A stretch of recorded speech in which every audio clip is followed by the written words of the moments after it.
9 రోజులుగా 18 నుండి 26వ తేదీ వరకు మనం భాగవత కథాయజ్ఞాన్ని, జ్ఞానయజ్ఞాన్ని ఇక్కడ జరుపుకుంటున్నాం. 9 రోజులు నవరాత్రులు అనే పండగ, నవరాత్రుల పండగ పెద్ద ఎత్తున ఈ పండుగ జరుపుకుంటూ చుట్టపక్కలను,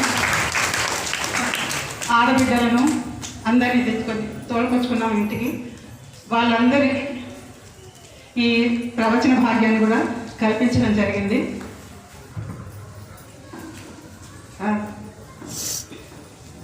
ఇదొక జనజాతరలాగా సాగింది ఈ పండగ. ఎక్కడో ఉన్నటువంటి, అంటే తోటలో ఉన్నటువంటి స్వామివారు మన అదృష్టవశాత్తు ఇక్కడ రంగంపేట గ్రామానికి రావడం అది మన అదృష్టం.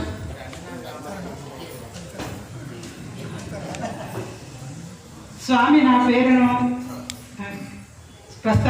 దీనికోసమని సూచించినప్పుడు నాకు సభాకంపం స్వామి నేను అసలు చేయలేను, నా వల్ల కాదు అని చెప్పేసరికి మైహూనా అంటూ వెంటనే ధైర్యం ఇచ్చి ముందుకు నడిపించారు.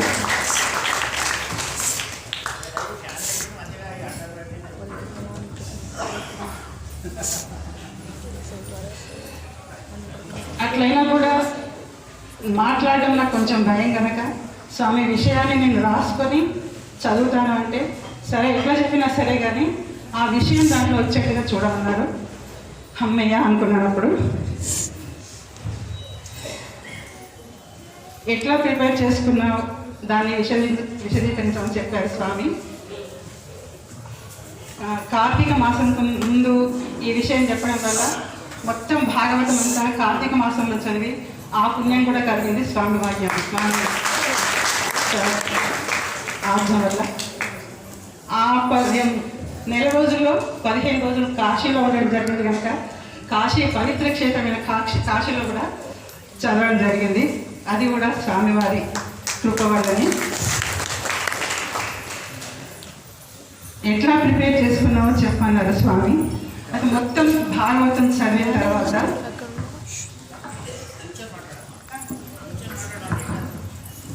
ఈ రకంగా మొత్తం భాగాలుగా విభజించుకున్నాను.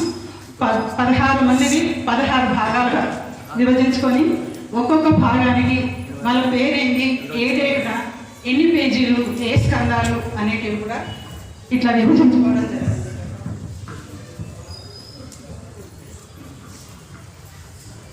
ఈ ప్రవచనానికి ముందు సాయిబాబా సార్ గారు పెట్టిన మీటింగ్లో సంక్షిప్తంగా ఉండాలని చెప్పింది కనుక మళ్ళీ దాన్ని కుదించి చిన్నగా చేయడం జరిగింది. ఈ రకంగా పేపర్లో తయారు చేసుకున్నాను.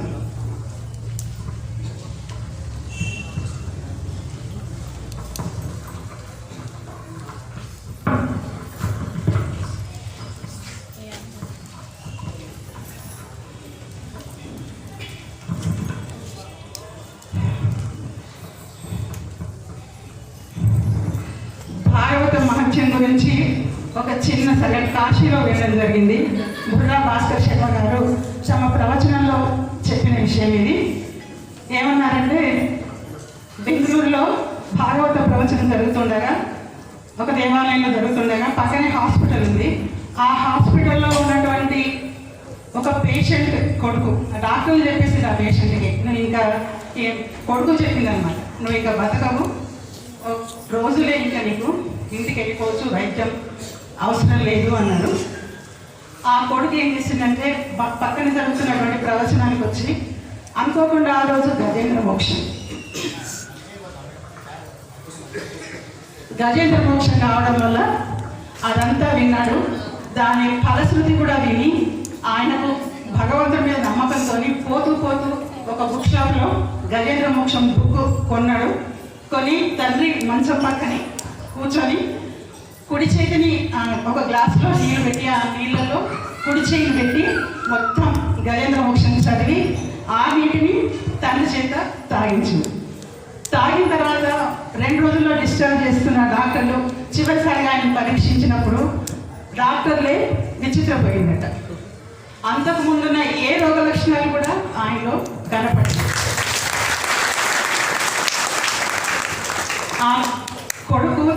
తీసుకొని వచ్చి ఆ ప్రవచనం చేసినటువంటి ఆ స్వామి దగ్గరికి వచ్చి ఆయన కాళ్ళకు దండం పెట్టి జరిగిన విషయం ఇది అని చెప్పినారు. అంత గొప్పది మన భాగవత ప్రవచనం అనేది.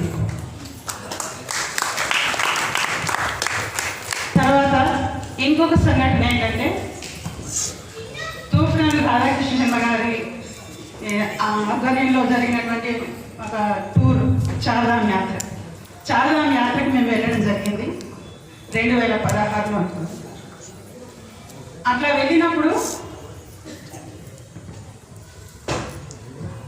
అట్లా వెళ్ళినప్పుడు మేము కేదార్నాథ్ ఆలయానికి వెళ్ళడం జరిగింది. రాత్రి 9 ఆ సమయం. అయితే వెళ్ళినప్పుడు మాకు అభిషేకానికి ఇచ్చిన టైం రాత్రి 1 గంట. అప్పటి వరకు ఏం చేస్తాం, కాసేపు నిద్రపోయి తర్వాత స్నానాలు చేసుకొని దర్శనానికి వెళ్దాం, అభిషేకం చేసుకుందాం అనుకున్నాము. అట్లా వెళ్ళే ముందు పడుకున్నాం. ఎంత పడుకునేటప్పుడు స్వామికి అంటే కేదార్నాథ్కి దండం పెట్టుకున్నాం. స్వామి మీరు ఏ రూపంలో ఒక్కసారి కనపడండి స్వామి అని దండం పెట్టుకుని పడుకుంటే కళ వచ్చింది.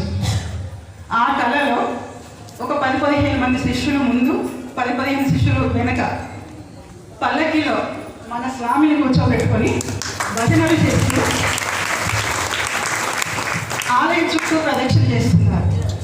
ఆ కళలో ఆ పెద్ద బండ, అప్పటి వరదను ఆపినటువంటి బండ, ఆ బండ చుట్టూ పైనుంచి వచ్చి ఆ ఆలయం చుట్టూ ప్రదక్షిణ చేస్తున్న స్వామి దర్శనం ఇచ్చినారు. అంటే స్వామి ఎవరో నాకు అర్థమైంది. ఆ స్వామికి ప్రణామాలు.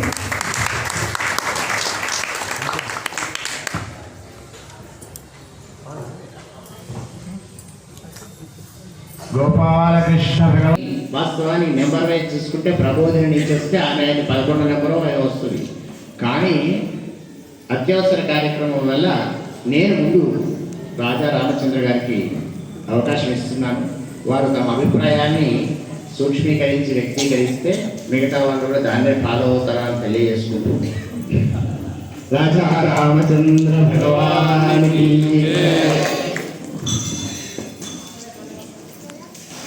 సభాయే నమః. మాధవానంద సరస్వతి స్వామి వారి పాదపద్మములకు సాష్టాంగ నమస్కారం అర్పిస్తూ ఈ యొక్క భాగవత ప్రవచనంలో దశమ స్కందం పూర్వ భాగం మీరు చెప్పాలి అని చెప్పి స్వామివారు ఆదేశించినప్పుడు నాకు ఎలాంటి ప్రవేశం లేదు. అందులో చెప్తే నేను మీరు చెప్పగలుగుతారు, చెప్పాల్సిందే. నేను చెప్తున్నాను కదా, మీరు చెప్పాల్సిందే. ఒకటే మాటలో ఆ రోజు ప్రాచీన శివాలయంలో అనడం, సరే స్వామి అని చెప్పి ఒప్పుకోవడం జరిగింది. అప్పటి నుంచి చూర్ణిక భాగవతంలో ఉన్నటువంటి దశమ స్కందాన్ని చూసుకోండి. ఈ దీని నుంచి ఇక్కడి వరకు అని పేజీ నెంబర్ కూడా సూచించడం జరిగింది. దాని ప్రకారం ఒకసారి చూసుకున్నాను, కానీ కొంత పని ఒత్తిడి వల్ల పూర్తిగా దాన్ని పఠించడం అనేది సాధ్యం కాలేదు. ఈ 15 రోజుల్లో మళ్ళీ ఒకసారి చూసుకోవడం జరిగింది. అయితే స్వామివారి అనుగ్రహంతో అక్కడ కూర్చొని స్వామివారి అనుగ్రహంతో నేను చెప్పడం జరిగింది తప్ప అది నాకు ఏమాత్రం కూడా నాకు అందులో ప్రావీణ్యత లేదు అని నేను సవినయంగా తెలియజేస్తూ 2 అంశాలు చెప్పదలుచుకున్నాను. ఈ యొక్క భాగవత ప్రవచనం వల్ల మాట్లాడేటువంటి ప్రవచనం చేసేటప్పుడు సూక్ష్మీకరించుకోవడం అనేటువంటిది నేర్చుకోవాలి అని చెప్పి ఈ ప్రతిరోజు కూడా జరుగుతున్నటువంటి యొక్క సమయంలో దృష్టిలో పెట్టుకొని మన అంశాలను సూక్ష్మీకరించుకొని చెప్పుకోవడం అనేటువంటిది అవసరం అనేది నేర్చుకోవడం జరిగింది ఒకటి. రెండవది, ఆ రోజు కృష్ణలీలలు చెప్తున్నప్పుడు రామాలయ ప్రాంగణంలో ఎంతో మంది చిన్నారులు వచ్చి ఉన్నారు. అందులో కృష్ణుడు కూడా వచ్చి మన యొక్క భాగవత మంటపాన్ని పవిత్రం చేశారు. ఈ యొక్క భాగవత జ్ఞానయజ్ఞాన్ని వారు వీక్షించారు అని చెప్పి నేను సంపూర్ణంగా విశ్వసిస్తున్నాను.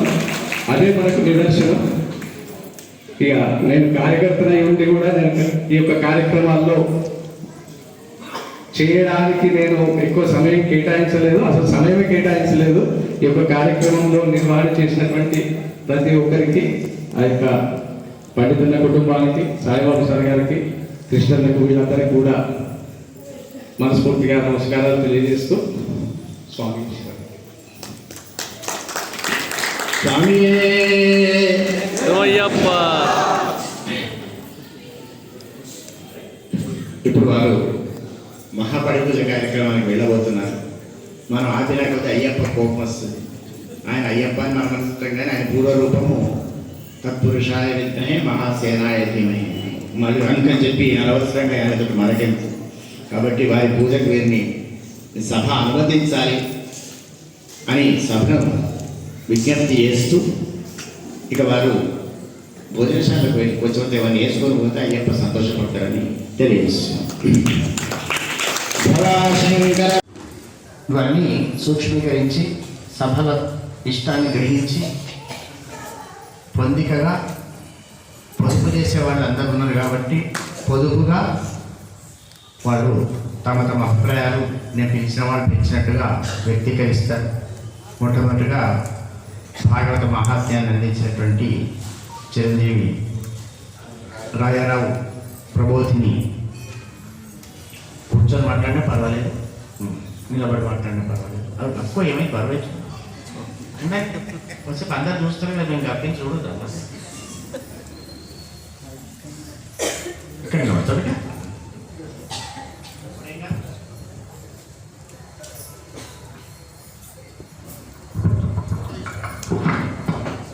गुरु ब्रह्मा गुरु विष्णु गुरुदेवो महेश्वरा गुरु साक्षात् परब्रह्म तस्मै श्री गुरवे नमः. श्री गुरुभ्यो नमः. మన రామాలయ ప్రాంగణంలో జరిగేటటువంటి ఈ భాగవత జ్ఞాన యజ్ఞంలో నేను కూడా ఒక భాగస్వామి కావడం నా అదృష్టం.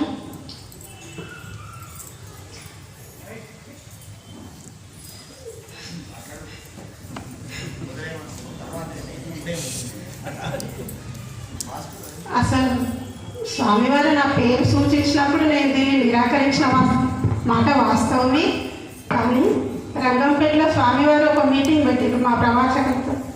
అప్పుడు కూడా స్వామివారికి వద్దని చెప్తామని అక్కడికి వెళ్ళినా స్వామివారు తన ముందే కూర్చోబెట్టుకొని నువ్వు నా బిడ్డవి, నీకెందుకు భయం, నేను నీ వెనకున్నాను కదా అన్న ధైర్యాన్ని చాలా బాగా వేసింది. అదే ధైర్యంతో నేను ప్రిపేర్ అయినా.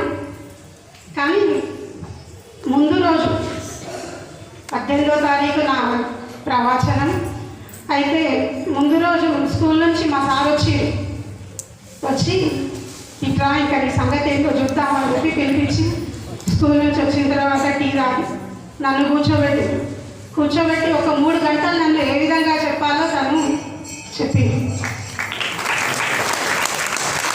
ఫస్ట్ స్వామివారికి కృతజ్ఞత తెలుపుతూ తర్వాత మా సార్ గారికి కూడా ధన్యవాదాలు తెలుపుతూ ఈ ఇచ్చిన మహాభాగ్యాన్ని మహాప్రసాదంగా స్వీకరిస్తూ స్వామివారికి పాదాభివందనాలు తెలియజేస్తుంది.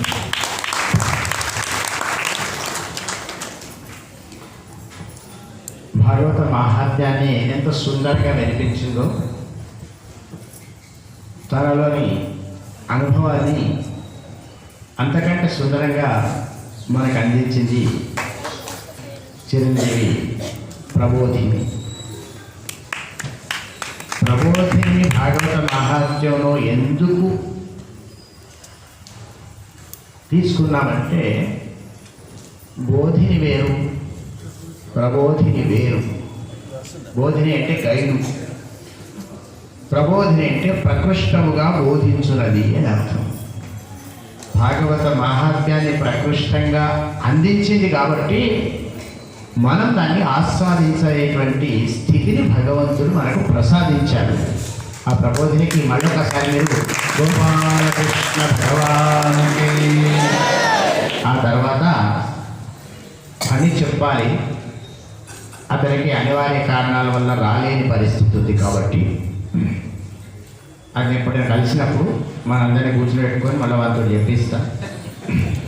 అయిపోయిందని ఇన్ని తప్పించుకున్నాను వాడు అనుకోదు, మీరు కూడా ఎప్పుడు అయిపోయిందని అనొద్దు. కనుక ఆ తర్వాత శ్రీవాళ్ళ రామేశ్వర ప్రసాద్ శర్మ గారు తమ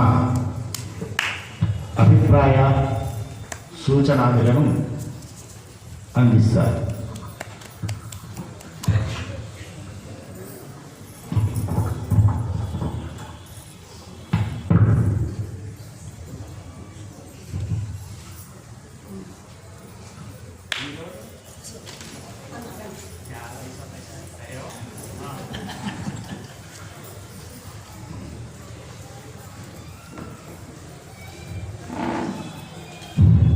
గురవే నమః.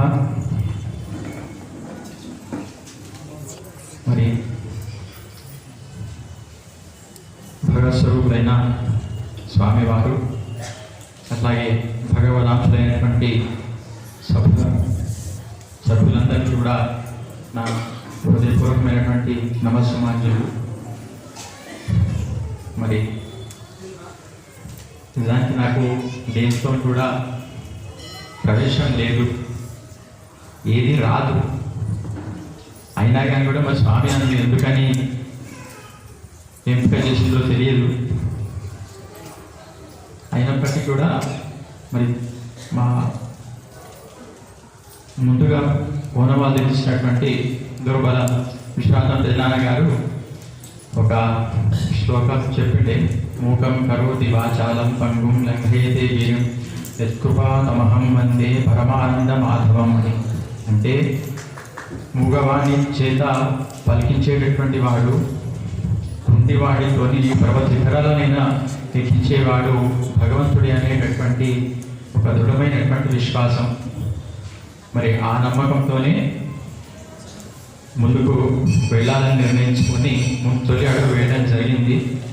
మరి ఈ సందర్భంలో భాగవతలో ప్రధానమైనటువంటిది నామస్మరణ, నామం యొక్క మహాత్మ్యం. మరి అది మరి శ్రీ రామచంద్ర స్వామి సన్నిధి లోపల జరిగింది. ఈ సందర్భంలో నాకు రామాయణం లోపల సుందరాకాండ ఘట్టం గుర్తొచ్చింది. అందులో మరి మహా సముద్రాన్ని ఎట్లా దాటాలి అనేటటువంటిది దక్షిణ దిక్కుగా వెళ్ళినటువంటి వానరులందరూ కూడా వచ్చేసింది. మరి అప్పుడు వానరుల ముందు అందరూ కూడా ఒకటేసారి ఈ సముద్రాన్ని ఎట్లా దాటాలో తోసినటువంటి సందర్భంలో మరి అక్కడ అయోమయ స్థితి. సో నాకు కూడా అప్పుడు అదే గుర్తొచ్చింది, ఈ స్కందాన్ని నాకు ఇచ్చినటువంటి భాగాన్ని ఎట్లా పూర్తి చేయాలి అనేటటువంటిది. మరి అదే సమయంలో మరి సుందరకాండలో కేవలం రామనామ మహిమతోని హనుమంతుడు సముద్రాన్ని లంఘించిండు. అదే రామనామ మహిమతోని పెద్ద పెద్ద గండశిలలు కూడా దూది పింజల్లాగా తేలి సముద్రం పైన వారధి నిర్మించబడింది.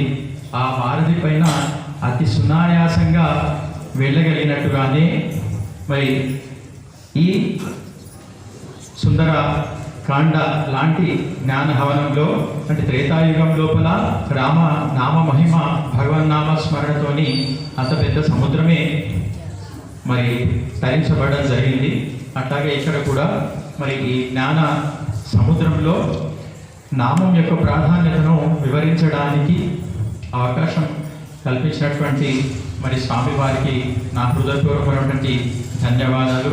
మరి మీ విన్నందుకు శ్రోతలైన మీ అందరికీ కూడా నా హృదయపూర్వకమైనటువంటి ధన్యవాదాలు తెలుపుతున్నాను.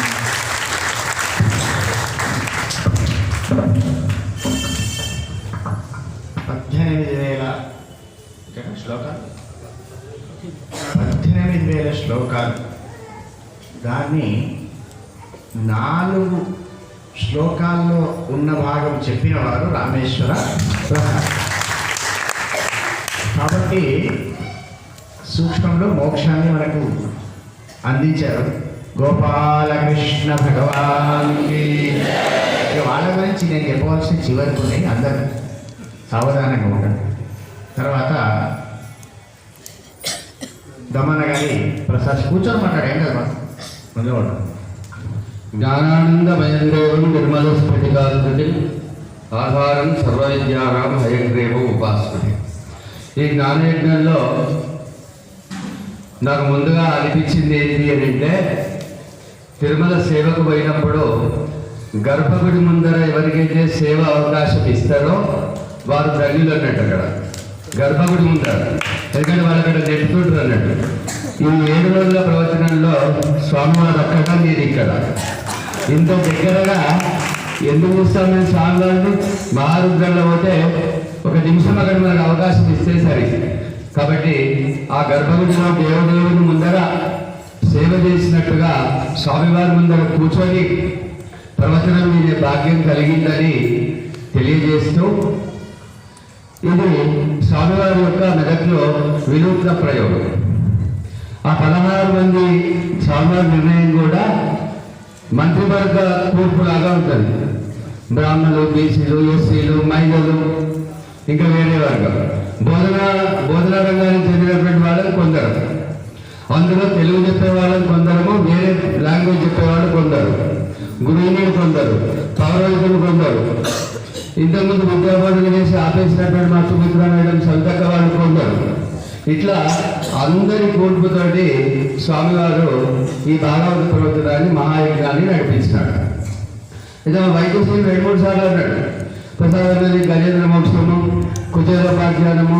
ఎందుకంటే ఒక సుమారు 25 సంవత్సరాల అధ్యాపక వృత్తి లోపల 10 ఘట్టాలు చెప్పాడు నేను పిల్లలకు. నాకు ఏదీ రాలేదు. స్వామివారు చెప్పింది ఏంటంటే అది ఏది కాకుండా వచ్చింది. అయితే నేనేం చేసిన అంటే, ఒక దర్శకుడు ఏం చేస్తాడంటే సినిమాలో పాట పెట్టాలంటే, ఒక సినిమాలో 6 పాటలు ఉన్నాయి అనుకోండి, అర్ధగంట కూడా పెట్టాడు అవరేజ్గా. ఒక పాట పెట్టే సందర్భంలో హీరో జైల్లో ఉంటే కూడా వాడికి కలగన్నట్టుగానే అక్కడ పాట పెడతాడు అన్నట్టు. మొత్తంగా అక్కడ ఒక పాట డూయిట్ అనేది వస్తుంది అక్కడ ఖచ్చితంగా. కాబట్టి నాకు వచ్చిన రంగాల నుంచి దీనికి జోడించి నేను ప్రవచనాన్ని వినిపించినాను. దీనికి సంబంధం లేదు అక్కడ. నేను చెప్పినటువంటి పద్యాలు గజేంద్ర మోక్షంలో చెప్పినాను, రుక్మిణి కళ్యాణం చెప్పినాను, శిశువు చెప్పినాను, ప్రతి ఒక్కటి చెప్పినాను. అంటే దాన్ని సంధించి చెప్పినాను. ఈ కథాంశాన్ని మరవకుండా దానికి జోడించి మళ్ళీ అక్కడ పాట కంపల్సరీ పెట్టాలి. కానీ వాడు జైల్లో ఉన్నాడు కానీ ఊరుకోవడం అన్నాడు, వాడేదో కలగట్టు ఉంటాడు నేను జైల్లో ఉన్నానని చెప్పేసి. కాబట్టి ఈ మహా జ్ఞానయజ్ఞం ఇది. ఎంతమంది సహాయం అంటే ఒక్కరు కాదు. జాషువా ఒక మాట చెప్తారు, ఊడ్చే వాళ్ళ గురించి చెప్తారు.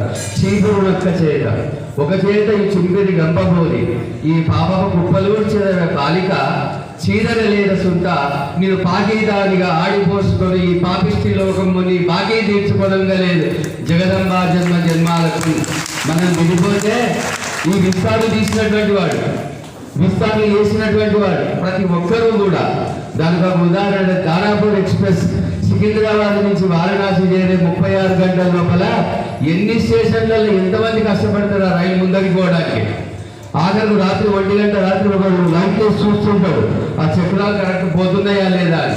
ఆ విధంగా ఎంతో మంది శ్రమతోటి ఈ భాగవత యజ్ఞము స్వామివారు అనేటువంటి ఒక ఇంజన్ తోటి, వారి ఇంజన్ మనమంతా డబ్బాల వెనకాల ఏది కూడా పోకుండా నడిపించినారని చెప్తూ, సార్ 5 నిమిషాలే సమయం ఇచ్చినారు కాబట్టి ఒక పద్యంతో నేను ముగిస్తాను. గురువుల దీవెనలు గురుతర బలములై వెన్నంటి నిల్వగా వెలిగినాము. గురువుల పద్యం ఇంకోటి, గురువుల దీవెనలు గురుతర బలములై వెన్నంటి నిల్వగా వెలిగినాము. మాలోన యున్నట్టి మణిమాణిక్యములను వెలిగి తీసిన ఎట్టి వేల్పు మీరు. మాలోన యున్నట్టి మణిమాణిక్యములను వెలిగి తీసిన ఎట్టి వేల్పు మీరు. 7 రోజులు మాకు 7 ఘడియల వలె, 7 రోజులు మాకు 7 ఘడియల వలె గడిచినావి స్వామి కలను ఓలే, గడిచినావి స్వామి కలను ఓలే. వ్యాసపీఠముపై ఆసను పెంచుతూ. సాయంత్రం ఒక మాట అన్నాడు, కుమారస్వామి గారికి ఎందుకు అప్పచెప్పిందంటే ఒకరోజు స్వామివారు ఉన్నారని చెప్పాడు. నాకు భయం, నేను చెప్పినాడు ఉంటాడు ఆయన. కుమారస్వామి గారిని ఎందుకు చెప్పినాడు, స్వామివారికి ఏదో కార్యక్రమం ఉంది పోతారు అన్నాడు. వ్యాసపీఠ ఎప్పుడు చెప్పాలి? నిజంగా రామేశ్వర ప్రసాద్ చెప్పిన రాత్రి నాకు నిద్ర పట్టలేదు. తెల్లవారు నేను చెప్పి పోయిన శుక్రవారం నేను చెప్పింది ఉదయం. వ్యాసపీఠముపై ఆసను పెంచుతూ వాని శత్రుభుతోడ వరలినాము, వాని శత్రుభుతోడ వరలినాము. విష్ణురాజుని బ్రోచిన విష్ణు మీరే. విష్ణురాజుడు అంటే పరీక్షిత్ మహారాజు. పరీక్షిత్ మహారాజుకు చెప్పింది శుగమహర్షి. శుగమహర్షి ఎక్కడ కూడా ఆవు పాలు పిండినంత సమయమే ఉంటాడు, సాంబార్ కూడా అంతే ఉంటాడు. రేపు పాద పూజ వీళ్ళు అంటే ఒక అరగంట వచ్చిపోతారు అంతే. కాబట్టి విష్ణురాత్రి బ్రోచిన విష్ణు మీరే మదిని పులకించు విధమున మమతతోడ, మదిని పులకించు విధమున మమతతోడ, మనిషి మనిషిలో నిండుగా మమత పెంచి. ఆ రోజు పుష్పార్చన చేసినాడు, రాత్రి 11 అయింది. మనకు ఇబ్బంది అనిపించింది కానీ నేను అనుకున్న సాంబార్ క్యాన్సల్ చేశాను, చేయలేదు. పుష్పార్చన చేసినారు. వచ్చినటువంటి భక్తులను, దూరం నుంచి వచ్చినటువంటి వాళ్ళను ఆప్యాయంగా పలకరించినారు. ఆ మొహంలో ఎలాంటి చిరాకు లేకుండా. మనిషి మనిషిలో నిండుగా మమత పెంచు మాధవానందు చరణాలే మాకు రక్ష, మాధవానందు చరణాలే మాకు రక్ష అని చెప్తూ స్వామివారు అడిగినారు. గుమ్మన గారి యొక్క పద్యం అని ఆరంభం దాంతోనే చేస్తారు కాబట్టి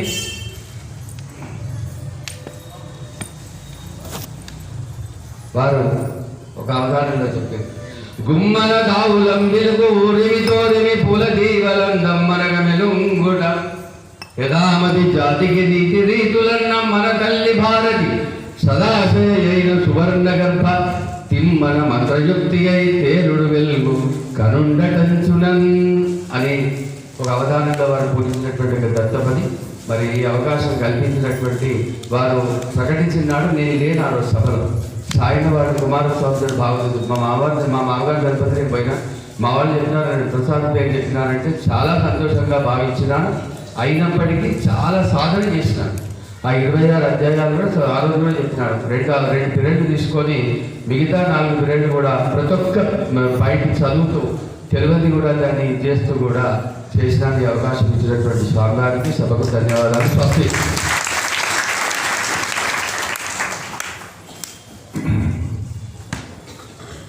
దమ్మన్న గారి ప్రసాదం మీ అందరికీ తెలుసు. మాకు కొన్ని ఏమైపోదు దమ్మన్న ప్రసాదం, దమ్మన్న ప్రసాదం. అటువంటి గొప్పనైనటువంటి ప్రవచనలో కూడా మంచినీళ్ళ ప్రాయంగా, అంటే మంచినీళ్ళు అంటే ఇప్పటి మంచినీళ్ళు కాదు, స్వాదు జలం. చక్కటి నీళ్ళలో అడుగు ఏమునగా కనబడుతుంది. అదే మహానందిలో కనబడతాయి నీళ్ళు. హిమాచల్ ప్రదేశ్లో అయితే సూలా అనే ప్రదేశం ఉంది, అక్కడ కనబడతాయి. అటువంటి నీళ్లను ఎంత స్వాదుగా మనం ఆస్వాదిస్తామో ప్రసాదం అంత చక్కగా ప్రవచనం చేస్తాం. అప్పుడు వారికి కనపడ్డది భవిష్యత్ నేను అనుకుంటా. మనమందరం స్టూడెంట్స్, ఆయన లెక్చరర్.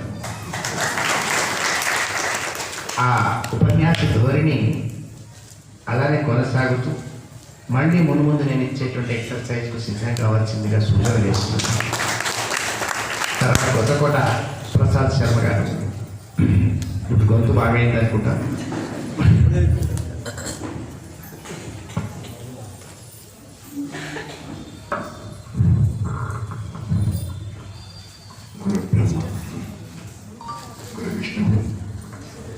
దేవో మహేశ్వర గురు సాక్షాత్ పరబ్రహ్మ తస్మై శ్రీ గురువే నమః.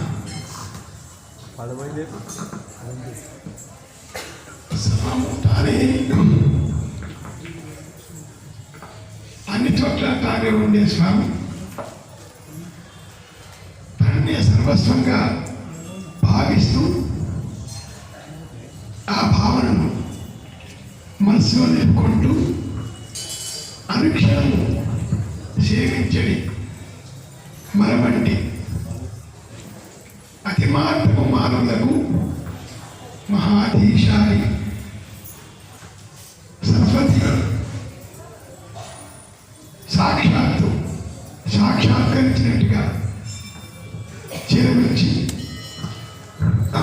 అమ్మవారు ఆకారంలో ఉన్నటువంటి స్వామివారికి నమస్కారాలు తెలియజేస్తూ, మహాత్ములారా, స్వామివారు ఒకసారి మన మెదకు బ్రాహ్మణ విధిలో ఉన్నటువంటి శివాలయంలో ఇదే సప్తాహం ఏర్పాటు చేసినారు. ఆ సమయంలో భాగవత సప్తాహాన్ని ప్రవాచపూర్వకంగా నిర్వహించినటువంటి మన కుమార గురు గారు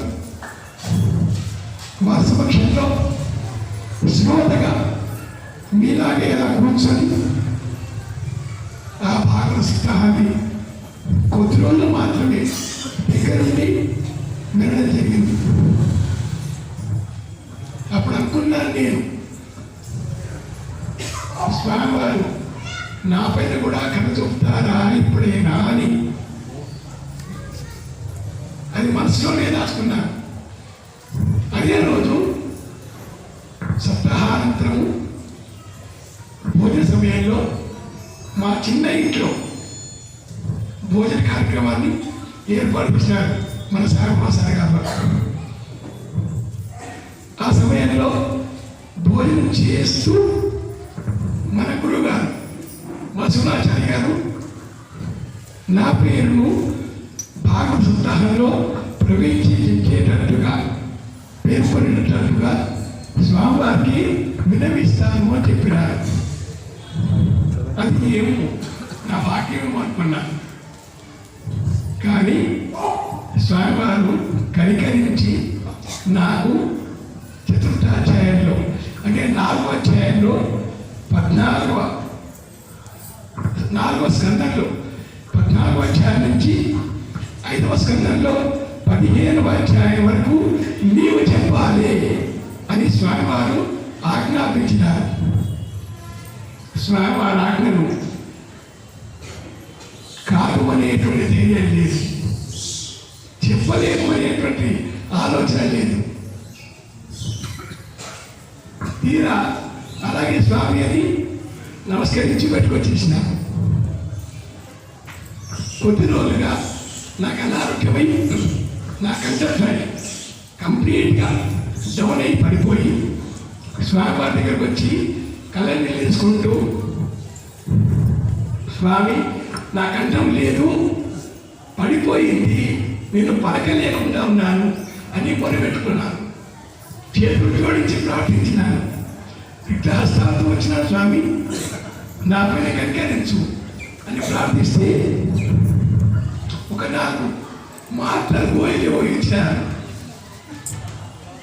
ఇచ్చి నోటిలో నీళ్ళు మోసుకొని పుట్టించమని చెప్పారు. స్వామి ఆజ్ఞాకున్నాను. తీరా వచ్చి ఆ రోజు దమ్మన్న గారి ప్రసాద్ గారి ఉదయం ప్రవాచం తర్వాత సాయంకాలం నా దీక్ష. నా కంఠం లేదు, ఏ పడతానో నాకు తెలియదు, ఏం మాట్లాడతానో నాకు తెలియదు. పుస్తకంతో గ్రంథంతో వచ్చాను. స్వామిని నమ్ముకున్నాను. స్వామివారి పాదాలకు నమస్కారం చేశాను. అలా చేసి ఒక నిమిషం బాధతో, అనిర్వచనీయమైన బాధ, ఏం పలకలేను, ఏం మాట్లాడలేను చెప్పండి. కంఠం ఇంతకంటే ఘోరంగా ఉంది. మాట్లాడే శక్తి లేదు. మాట్లాడగలుగుతామేమో కానీ ఇది చెప్పే శక్తి లేదు. చేతులు జోడించి నమస్కారం చేసి అలా వెళ్ళి భుజం చేవేసి, సర్వం నేనున్నాను, అన్నిటికీ నేనున్నాను, నేనే ఉన్నాను అని పలికి భుజం తట్టి అలా కూర్చొని చెప్పారు వ్యాసపీఠాల మీద. స్వామివారు సాక్షాత్తు పరబ్రహ్మ స్వరూపుడు. సాక్షాత్తే శివుడు, ముఖానందంలో శివుడు, సాక్షాత్తు భగవత్ స్వరూపుడు, భగవంతుడు. దేవుడు ఎక్కడో లేడు, పరమాత్ముడు ఎక్కడో లేడు, ఏ దేవాలయంలో లేడు, ఎక్కడా లేడు. మాతం ప్రతిమతామని మన గ్రంథాలు చెప్తున్నాయి. కానీ నాకు సర్వము స్వామివారి. అటువంటి స్వామివారు అనుగ్రహించి నన్ను ఆశీర్వదించినందుకు గాను వారి చందాలు నమస్కారం తెలియజేసుకుంటూ మా శ్రోత కార్యక్రమాన్ని మీరందరూ వెళ్ళి ఆనందించినందుకు గాను ప్రసాదుల ప్రసాదం అందిన రోజు అది. ఇద్దరు ప్రసాదం పాపం ఆయన దమ్మన్న గారు ప్రసాదం అనుకున్నాం. ఏమంటే నాకు స్వామిగా చెప్పాలి, ఈ పక్కకున్న అమ్మల రికమెండేషన్ అంటే కొంచెం చూడుంటే నాకు ఒక అమ్మగారు చెప్పారు, స్వామి ఆయన పరిస్థితి ఎట్లా నెలది మరి సాయంత్రం అని. నాకు స్పెషల్ రిక్వెస్ట్ అమ్మగారి దగ్గర నుంచి వచ్చింది. నేను ఒకటి అనుకున్నా, వాస్తవాన్ని నాకు కూడా అదేం తెలియదు కానీ పలికేది పలికించని వాడు మధ్యలో నేనే వాడిని చెప్పాను అనుకొని అమ్మ చూద్దాంలే, అంత కాకపోతే వెళ్ళి మధ్యాహ్నం వెళ్ళించే ఆలోచన ప్రసాద్ కొంచెం బాధపడుతున్నట్టుంది కదా, ఎలా చూద్దాము. నేనైతే మొత్తం చెప్పినా ఒకటి కుమారస్వామి గారు ఉన్నారంటే పెద్ద ధైర్యం, ఎక్కడైతే అక్కడ కనిపించేవాడిని అది. కానీ అంత దూరం దాకా రాముడు రానియడం అనేది అంతకంటే ధైర్యం నాకు. ఎందుకంటే నాకు ఒకటి అడిగింది, మీరు ఇంత కార్యక్రమం చేస్తారు కదా, హోమాలు యజ్ఞాలు అవి అట్లా చేస్తారు కదా, మీ దగ్గర ఆచార్యులు బ్రహ్మలు ఎవరు కనబడరు వాళ్ళు. అంటే మా దగ్గర ఆచార్య బ్రాహ్మణులు కనబడతారయ్యా, చూసేటోళ్ళు కనబడతారు, మాకు కనబడరు, మీకు కనబడరు. మేము కూడా ఒకసారి దండం పెట్టుకుంటాము, డైరెక్ట్ కాలు కొట్టి దండం పెడతామంటే మీకు చాలా టైం ఉంది అని చెప్పి. అట్లా ఎట్లా స్వామి అంటే మా ఆచార్య బ్రహ్మలు మదనానంద స్వామి, కృష్ణానంద స్వామి అసలు కాలు కొట్టి దండం పెట్టాలంటే కూడా ఒకసారి. కాబట్టి వాళ్ళు ఉండగా అనవసరమైన తలకాయ నొప్పుడు నాకెందుకు, మా పక్కకున్న ఏంగా కంఠసుధారణ అటు ఉన్నాయని అది ఇచ్చేస్తే ఆ రోజు ఎంత బ్రహ్మాండంగా ప్రవచన చేసిందంటే వాస్తవానికి చేసి ఆ పరమాత్మ యొక్క ఆయన భగవంతుని నమ్ముకోవడంలో ఉన్నటువంటి శక్తి. ఆయన ఏమనుకుంటే నేను కొత్త కోట ఎక్కాలనుకున్నాను, కొత్త కోట కాదంటే పాత కోట లేదు. కాబట్టి ఆ కొత్త కోట ఏం లేదు, అంత తెలిసిందే కనుక అటువంటి కార్యక్రమాన్ని నిర్వహించగలిగిన ప్రసాద్ శర్మ గారికి ఏం చేయాలి, గోపాలకృష్ణ. ఆ తర్వాత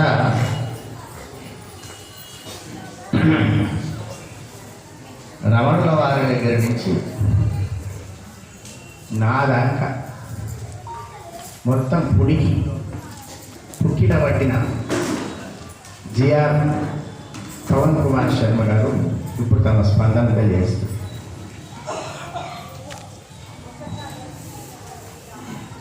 సిద్ధాంతవధూత చింతన శ్రీ గురుదేవ దత్త. స్వామివారు ఆ అనుభవం చెప్పమని చెప్పారు. నా అనుభవము అంటే ఇన్ని రోజులు ప్రవచనం ప్రిపేర్ అయినాక ఒక చిన్న విషయం, కంచి మహాస్వామి వారు చంద్రశేఖర సరస్వతి స్వామి వారట ఎక్కడ ప్రవచనానికి వెళ్ళినా ఒక అంటే వాళ్ళు అనేవారట, మీరు నాకు కానుకలు కానీ ఏమి ఇవ్వాల్సిన అవసరం లేదు, మీ దగ్గర నుంచి ఒక 2 నిమిషాల సమయాన్ని మాత్రం ఇవ్వమని అనేవారట. 2 నిమిషాల టైం ఎందుకు అడిగేవారట స్వామి. ఎట్లు ఇవ్వాలి 2 నిమిషాలు అంటే తన శరీరాన్ని మనసును మొత్తము మరచిపోయి ఒక్క 2 నిమిషాలు ఈశ్వరుని తలవండి రోజు ఈ పేద సన్యాసికి ఇవ్వాల్సిన 2 నిమిషాల సమయం అదొకటి మాత్రమే అని చెప్పి స్వామివారు ఇక్కడికి వెళ్ళినా చెప్పేవారట. సో అలాంటి ఒక ప్రక్రియ ఇక్కడ జరిగిందని భావిస్తున్నాను. ఎందుకంటే ఆగస్టు నుంచి చూస్తే గత 4 నెలలుగా అట్లీస్ట్ ఒక రోజు ఒక 10 నిమిషాలు 15 నిమిషాలు తదేక దృష్టిలో చదివే ఉంటాను దాన్ని ఖచ్చితంగా. ఆ సమయంలో ఎప్పుడో ఒక క్షణమైనా మన మనసు ఈశ్వరులో లీనమై ఉండే తీరుతుంది. కాబట్టి ఇలాంటి గొప్ప ప్రక్రియను స్వామివారు మనకు అందించారు. ఇంకొకటి ఏంటంటే మనకు ఇంత గొప్ప గురువులు ఇంత గొప్ప గురువులు దొరకడం మన అదృష్టం.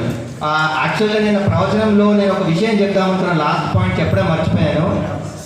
మనము జీవితంలో కూడా ఎప్పుడైనా ఈ విషయాన్ని గుర్తుపెట్టుకోవాలి. మన పుస్తకంలోనో గోడ మీద రాసి పెట్టుకోవాలి. ఏంటంటే జీవితంలో 4 F ఉంటాయండి. 4 F'లు రాసి పెట్టుకోవాలి.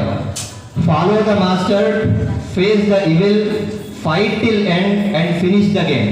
ఈ 4 F'లు ఎప్పుడు కూడా రాసి పెట్టుకోవాలండి. ఎందుకంటే ఫాలో ద మాస్టర్ అంటే గురువును ఫాలో కావాలి. గురువు ఇచ్చిన మంత్రాన్ని కానీ, గురువు ఇచ్చిన జపాన్ని కానీ, గురువు ఇచ్చిన సూచనలు కానీ మనము పాటించాలి. మనకు ఆల్రెడీ జరుగుతుంది. మన గొప్ప గురువులు దొరికారు, మంత్రం దొరికింది, నామం దొరికింది, అది అయిపోయింది. నెక్స్ట్ ఏంటంటే follow the master, face the evil. గురువు పాదాలు, ఈశ్వరుని పాదాలు పట్టుకొని సంసారాన్ని ధైర్యంగా ఎదుర్కోవాలి. Face the evil, fight till end. అనుష్ఠానపరుడైన వాడు ప్రతి ఒక్కడు కూడా జీవితాంతము తన అనుష్ఠానం విడవకుండా ఫైట్ టిల్ ఎండ్, చివరి వరకు అనుష్ఠానం చేస్తూ అత్యంత జాగరూకుడై ఉండాలి. Last word finish the game, అంటే ఈ గేమ్ని ఈ జన్మలోని ముగించి మరు జన్మ రాకుండా చూసుకొని మళ్ళీ వెళ్ళిపోవాలండి. మళ్ళీ జన్మ దొరుకుతున్న గ్యారంటీ, ఇంత మంచి జన్మ, ఇంత మంచి సంస్కారం ఇక్కడ పుడతామన్న గ్యారంటీ లేదు. కాబట్టి ఫినిష్ ద గేమ్, ఇక్కడ ఆట ముగించే మళ్ళీ వెళ్ళిపోవాలి. ఇలాంటి అనుగ్రహాన్ని మనకు అందించిన గురువుల పాదాలకు నమస్కరిస్తూ సిద్ధాంత వధూత చింతన శ్రీ గురుదేవ దత్త.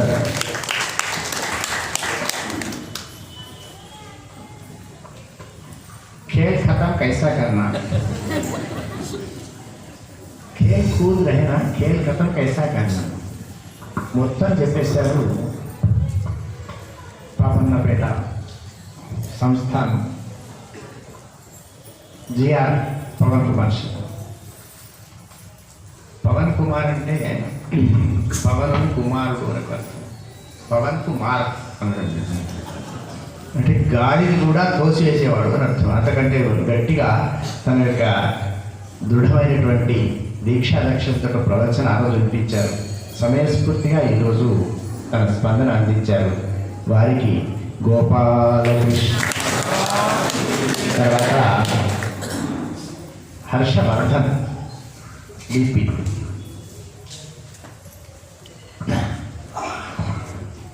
శ్రీ గురుభ్యో నమః. సభాని సరస్వతి నమస్కారం. శ్రీ శ్రీ శ్రీ మాధవానంద సరస్వతి స్వామివారి పాదపద్మాలకు సాష్టాంగ నమస్కారాలు తొలగిస్తూ, ముందుగా చెప్పాలంటే ఈ భాగవతంలో ఒకరోజు జూలై ఎండింగ్లో అనుకుంటా, అంటే మనం జనరల్గా అంటాం కదా, భాగవతం ఒకరోజు విన్న చాలు, సప్తాహం విన్న చాలు, ఒకరోజు విన్న చాలు, లేకపోతే ఒక నిమిషం విన్నా చాలు అని అంటాం కదా. ఆ విధంగా నేను ఒకరోజు భాగవత సప్తాహంలో చివరి రోజు సాయిబాబా సార్ వాళ్ళు నిర్వహించిన కార్యక్రమానికి వెళ్ళాను. అంటే నిజంగా గంటనే విన్నాం యాక్చువల్గా. ఆ సభలో స్వామివారు ఒక ప్రతిపాదన ఇచ్చారన్నమాట. మెదక్ బ్రాహ్మణులచే భాగవత సప్తాహం నిర్వహించబోతున్నాము అంటే చాలా బాగుంటుంది అనుకున్నాను. దాంట్లో నా పేరు వచ్చేసరికి నేను ఒకసారి స్టన్ అయ్యాను. అంటే నా పేరే దీనిలో రావడం, స్వామివారికి చూస్తే స్వామివారికి అర్థమైనట్టుంది, ఇది నా ఆజ్ఞ, ప్రతిపాదన కాదు, ఆజ్ఞ ఖచ్చితంగా చెప్పాల్సిందే అని అన్నారు. సర్లే అని బయటికి వచ్చాను. వచ్చిన తర్వాత అక్కడ ఆర్మస్ట్రీ టీచర్ కనబడిన తర్వాత కంగ్రాచులేషన్స్ అని చెప్పాను. ఎందుకు మేడం అంటే, మిమ్మల్ని భాగవత సప్తాహంలో స్వామివారు అనుగ్రహించారు కదా అని చెప్పేసి అన్నాను. అంటే నేను చిన్నవాడిని కడమని చెప్పరాదు నాకు అని అంటే, నీకన్నా చిన్నవాడైనా గణేష్ చెప్పాడు, నువ్వెందుకు చెప్పరాదు, ఆల్రెడీ నీకన్నా చిన్నవాళ్ళు ఎంతమంది చెప్తున్నారు, ఖచ్చితంగా నువ్వు చెప్పగలుగుతావు అని చెప్పేసరికి కొంచెం ధైర్యం వచ్చింది. సర్లే ఇంకా టైం ఉంది కదా, స్వామివారు ఇంకా డిక్లేర్ చేయలేదు కదా, టైము చేసినప్పుడే చూద్దాంలే, మళ్ళొకసారి స్వామివారిని వెళ్ళేసి నాతో కాదని చెప్పేసి అందాంలే అనుకున్నాను. అంతలాగా ఒకసారి మీటింగ్ పెట్టారు రంగంపేటలో. అప్పుడు ఏంటంటే డైరెక్ట్ టాపిక్ చెప్పేశారు, మీరు చదివేసారా, మీ టాపిక్ ఇది, మీరు ఖచ్చితంగా ప్రిపేర్ అయ్యాలా, ఈ రోజు నుంచి ఏమైనా డౌట్స్ ఉంటే కూడా నన్ను వచ్చి మీరు ఫ్రీగా కలవచ్చు అనేసి అన్నారన్నమాట. సో అప్పటి నుంచి కొద్దిగా అంటే అసలు భాగవతం అంటే సప్తాహం మొత్తం పూర్తిగా ఒక్కసారి కూడా నేను వినలేదు నిజంగా ఇప్పటి వరకు. కానీ స్వామివారి అనుగ్రహంతో ఈ 7 రోజులు ఇక్కడే మా ప్రవాచకులందరినీ కూడా ఖచ్చితంగా ఉండి వినాలన్నారు. దాంట్లో భాగంగా నేను ఈ 7 రోజుల ప్రవచనం ఫస్ట్ టైం యాక్చువల్గా భాగవతం మొత్తం విన్నది ఇక్కడే. ఇంకోటి ఏంటంటే, నేను స్టేజ్ పైకి ఎక్కే రోజు ఆ రోజు చాలా చెమటలు వేసింది. అసలు నాకు గమనించలే అంత చెమటలు వచ్చినాయి కూడా. మళ్ళీ దిగే లోపల ఫ్యాన్ కనబడింది అక్కడ. అంటే నాతో స్టేజ్ మీద ఎక్కిన తర్వాత చెమటలు వచ్చాయి, ఫ్యాన్ పెట్టించారు స్వామి అనే విషయాన్ని కూడా నేను మర్చిపోయాను. యాక్చువల్గా నేను స్టేజ్ మీద కూర్చొని ప్రవచిస్తున్నప్పుడు స్వామివారే నాతో చెప్పించినారేమో. నిజంగా దిగేటప్పుడు మొత్తం చెమటలు వచ్చిన తర్వాత చూసుకుంటే ముందు ఫ్యాన్ కనబడేది. ఈ ఫ్యాన్ ఎక్కడప్పుడు లేదు కదా, ఇప్పుడు ఎక్కడ అంటే జనార్దన్ సార్ చెప్పారనమాట, అది చెమటలు బాగా వచ్చిందని చెప్పి స్వామి గారే పెట్టించారు. అంత లీనం అయిపోయాం యాక్చువల్గా ఆ సబ్జెక్టులో. అలాగే ఇంకో విషయం ఏంటంటే, మనం సమీక్ష పెట్టుకున్నప్పుడు సాయిబాబా సార్ అనేవారు అనమాట, కనీసం రోజుకి 50 మంది అన్న వినేవాళ్ళు ఉండాలి, 50 మందికి తక్కువ లేకుండా మనం చూసుకోవాలని చెప్పేసి అనేవాళ్ళు. అంటే 50 మంది కదా చెప్పొచ్చులే, మనకు పెద్ద మంది ఉండరు కదా, మన అనుమానాలు ఉంటాయని చెప్పుకోవచ్చు అనుకున్నాను. మొదటి రోజు ప్రారంభం కావాలి, హౌస్ఫుల్ అయిపోయింది. నేనేమనుకున్నా అంటే మొదటి రోజు కదా వస్తారు, మళ్ళీ మెల్లి తగ్గిపోతారేమో అనుకున్నాను. కానీ ఇక్కడ విచిత్రం ఏంటంటే రోజుకి పెరుగుతూ ఉన్నారు జనం. ఒకరోజు ఫస్ట్ రోజు వచ్చిన వాళ్ళతో పాటు మళ్ళీ నెక్స్ట్ రోజు జాయిన్ అవుతూ ఉన్నారు. నా రోజు వచ్చేసరికి అంటే దినదినం శ్రోతలైన వాళ్ళు చాలా పెరిగిపోతున్నారు. రోజు 100, 200, 300. నేను అనుకున్నా అంటే స్వామివారు శాశ్వతగా కుమారస్వామి గారిని పెట్టారు కదా, సరే స్వామివారు ఏంటన్నా నా రోజు ఉంటారో ఉండరో, స్వామివారి ముందు నేను చెప్పాలంటే నాకు కొద్దిగా భయం కదా, నా రోజు స్వామివారు ఉండకపోవచ్చులే అని అనుకున్నాను. కానీ విచిత్రం ఏంటంటే స్వామివారు 7 రోజులు కూడా ప్రతి ఒక్క శ్రవణం. అంటే నేను చెప్పింది స్వామివారి ముంగడ మేము చెప్పింది హనుమంతుని ముందు పిల్లగంతులు వేసినట్టు. యాక్చువల్గా స్వామివారు చాలా ప్రవచనం చేశారు, కానీ మేము దాంట్లో నేర్చుకొని చెప్పింది ఒక రవంత మాత్రమే. సో దానిలో కూడా స్వామివారు మాత్రం చెప్పించారని మనస్ఫూర్తిగా కోరుకుంటూ ఈ అవకాశం ఇచ్చినాను అనుకుంటాను.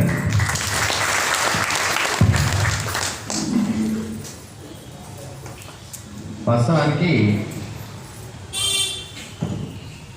బూర్గుపల్లి హర్షవర్ధన్ అంతే కదా, పోస్ట్ ఆఫీస్లో అందరికి అందించేవారు. అంటే పోస్ట్ మ్యానే కాక పోస్ట్ ఆఫీస్లో ఉన్న వాళ్ళందరూ కూడా ఇతరులకు కనపడకుండా సహాయం చేసేవారు.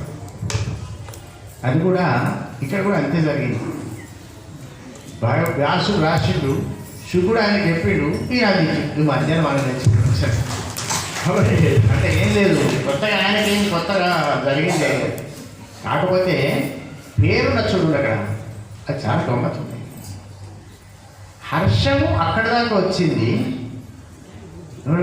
జిఆర్ పవన్ ఖైన కాబట్టి తీసుకొచ్చి అక్కడ పెట్టిండి అనుకుందాం. అప్పటిదాకా హర్షం తీసుకొచ్చి వీళ్ళంతా ప్రసాదం, వీళ్ళు ప్రబోధము, ప్రసాదం, వీళ్ళంతా ఏం చేస్తారు, హర్షం తీసుకొచ్చింది. అప్పటి నుంచి ఏం చేసిండు ఆయన, వారు మన హర్షమును వర్ధింపజేసిన వాడు.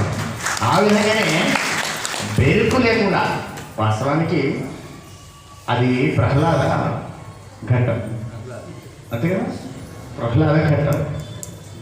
చెమటలు పట్టాయా చెప్పండి ఒకసారి ఆలోచించండి. ప్రహ్లాద ఘట్టంలో చెమటలు పట్టకపోతే నరసింహుడికి వీలు ఉంటారా? నరసింహస్వామి వస్తుంటే చెమటలు ఎవరికైనా పడుతుంది. మరి అందుకే చెప్పి ఆ చెమటలకేం విలువలేదు, దీనికేం విలువలేదు. కానీ మొట్టమొదటిసారిగా స్టేజ్ ఎక్కి చక్కటి ప్రవచనను అందించిన వాళ్ళలో ఇతను కూడా గొప్పవాడే. ఆ విషయానికి ఒకసారి మనం గోపాలకృష్ణ, ఆ తర్వాత సవితమ్మ, మిట్టపల్లి సవితమ్మ.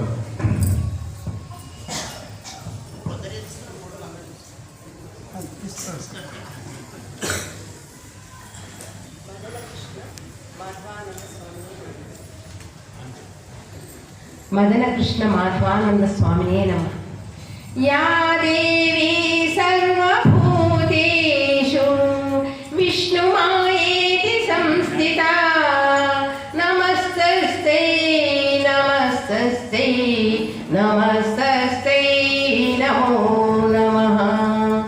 యా దేవీ సర్వభూతేషు మాతృరూపేణ సంస్థితా నమస్తస్తే నమస్తస్తే నమస్తస్తే నమో నమః.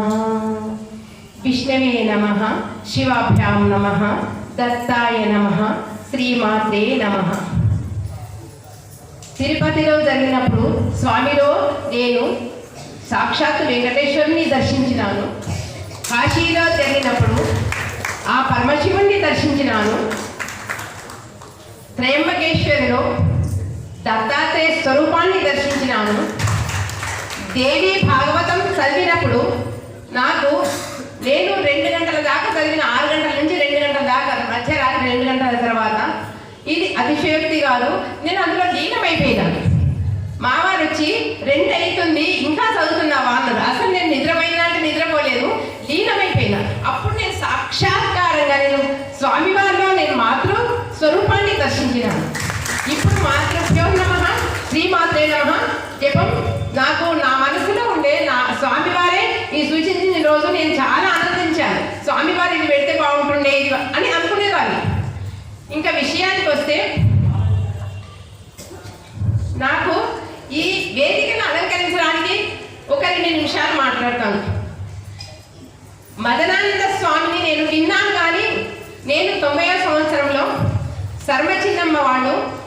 శిష్మందిర్లో చేసినప్పుడు మొదట దర్శించినాను. కృష్ణానంద స్వామిని కొప్పోల్లో దర్శించినాను. ఆ దర్శించినప్పుడు మా చిన్న పాపని ఎత్తుకొని పోతుంటే ఈ చిన్నామితో ఎందుకు దండం పెట్టుకున్నావు, మీ తల్లిగారు ఎక్కడ అన్నాను.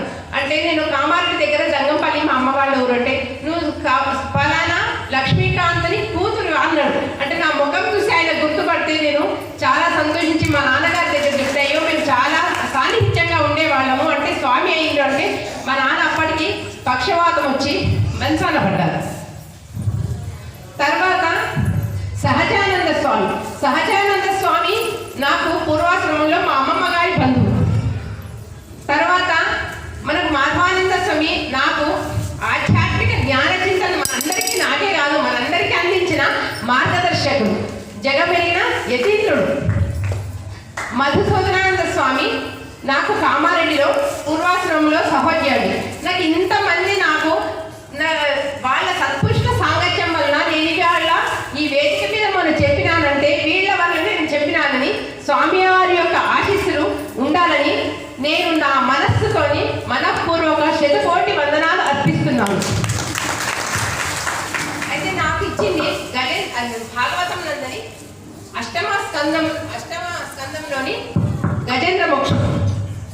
మొదట నాకు శివాలయంలో స్వామివారు సూచించారు అని పని వచ్చి చెప్పినారు.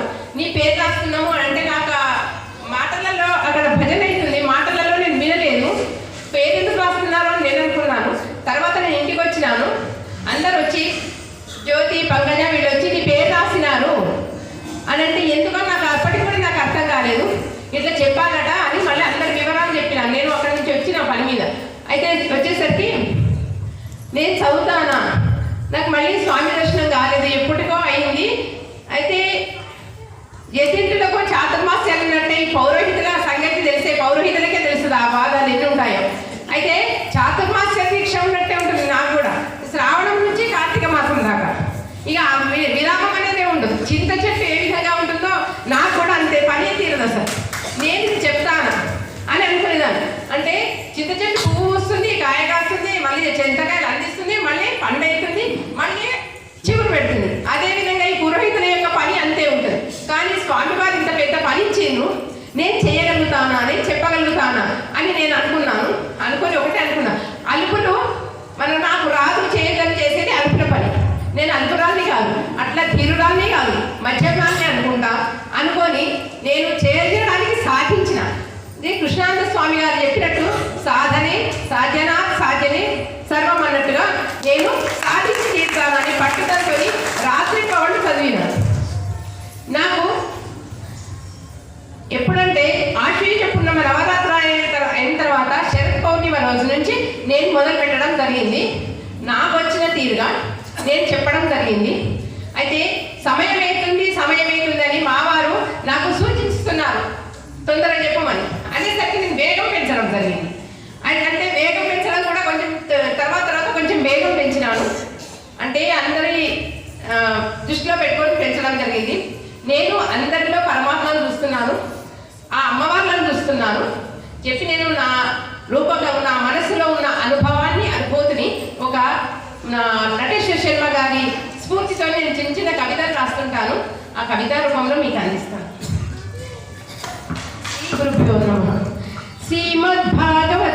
శ్రీమద్భాగవత పఠనం మహాభాగ్యమాయే, మా అందరి జీవితాలు ధన్యమాయే. రామాలయ సన్నిధియే వేదికాయే, ఇది మెతుకు సీమకే మకుటమాయమైన పుణ్యమాయే. షోడశ ప్రవచనమే ఆని ముత్యాలై విజయగా. అంటే మేమందరం ఒక ముత్యాలు, నాలో నిద్రాణమైన శక్తిని వెలికి తీసింది స్వామివారు. అంటే దానికి నేను నా మనసుతో స్థిరపరచుకొని నా బుద్ధిని దానికి జ్ఞానంను ఉపయోగించి నేను చెప్పినాను. షోడశ ప్రవచనమే ఆణిముత్యాలై మెరియగా, శోభాయమానంగా శోభ సమీక్షను సంక్షిప్తంగా తెలుపగా, కుమారస్వామి తామర చూడు దారముతో ముక్తమాలగా కూర్చి అందించగా, మాధవానంద స్వామి శ్రీ మహావిష్ణువు మెడలో అలంకరించగా, పారిజాతాపు ప్రధాన శ్రోత స్వామి శ్రీ మహావిష్ణువు జ్ఞాన పుష్పంగా నిలవగా, శ్రోతలు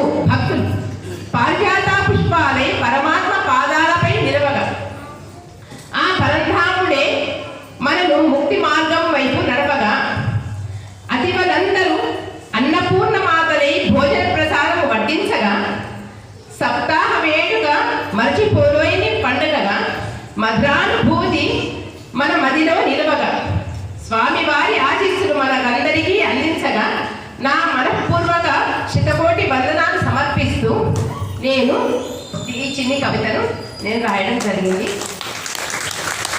నాకు ఇంతటి మంచి అవకాశాన్ని ఇచ్చింది నేను పూర్వజన్మ మళ్ళీ జన్మ ఎత్తుతానో నేను, మానవ జన్మ ఎత్తుతానో నేను, బ్రాహ్మణ జన్మ ఎత్తుతానో నేను, స్త్రీ జన్మ ఎత్తుతానో నేను తెలియదు, మనకెవరికి తెలియదు. అటువంటి మంచి మహద్భాగ్యాన్ని నాకు అందించినందుకు స్వామివారికి సర్వదా కృతజ్ఞతలు. సంతోషం.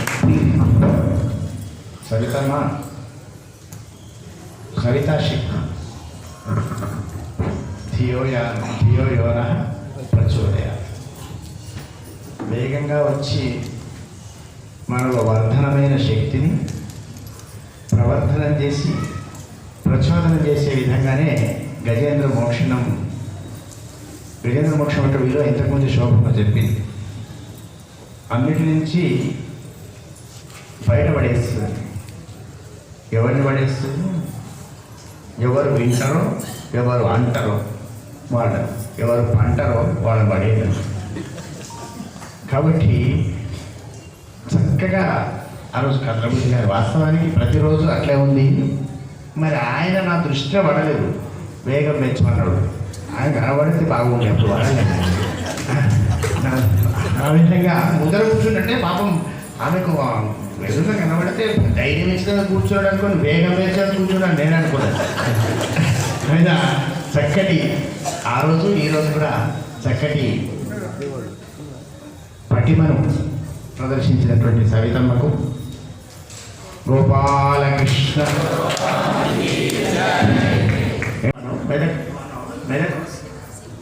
మెతుకు సీమ అటుటాయ మానమాయ మనందరిలోని మాయ మాయమాయ.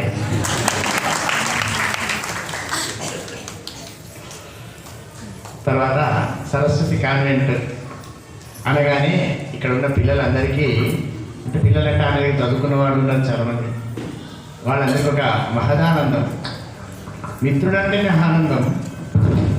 మిత్రుడంటేనే అందరి లోపాలు గ్రహించేసి మంచిని అందించేవాడు మిత్రుడు, లోపాన్ని మింగేసేవాడు మిత్రుడు. అటువంటి సూర్యుడు సవితమ్మ నుంచి మిత్రత్వానికి మనం ఎదుగుతున్నాం ఇప్పుడు.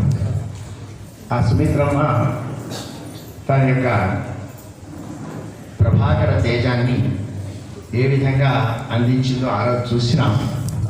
ఇప్పుడు ఆమె మాటలు విందాం.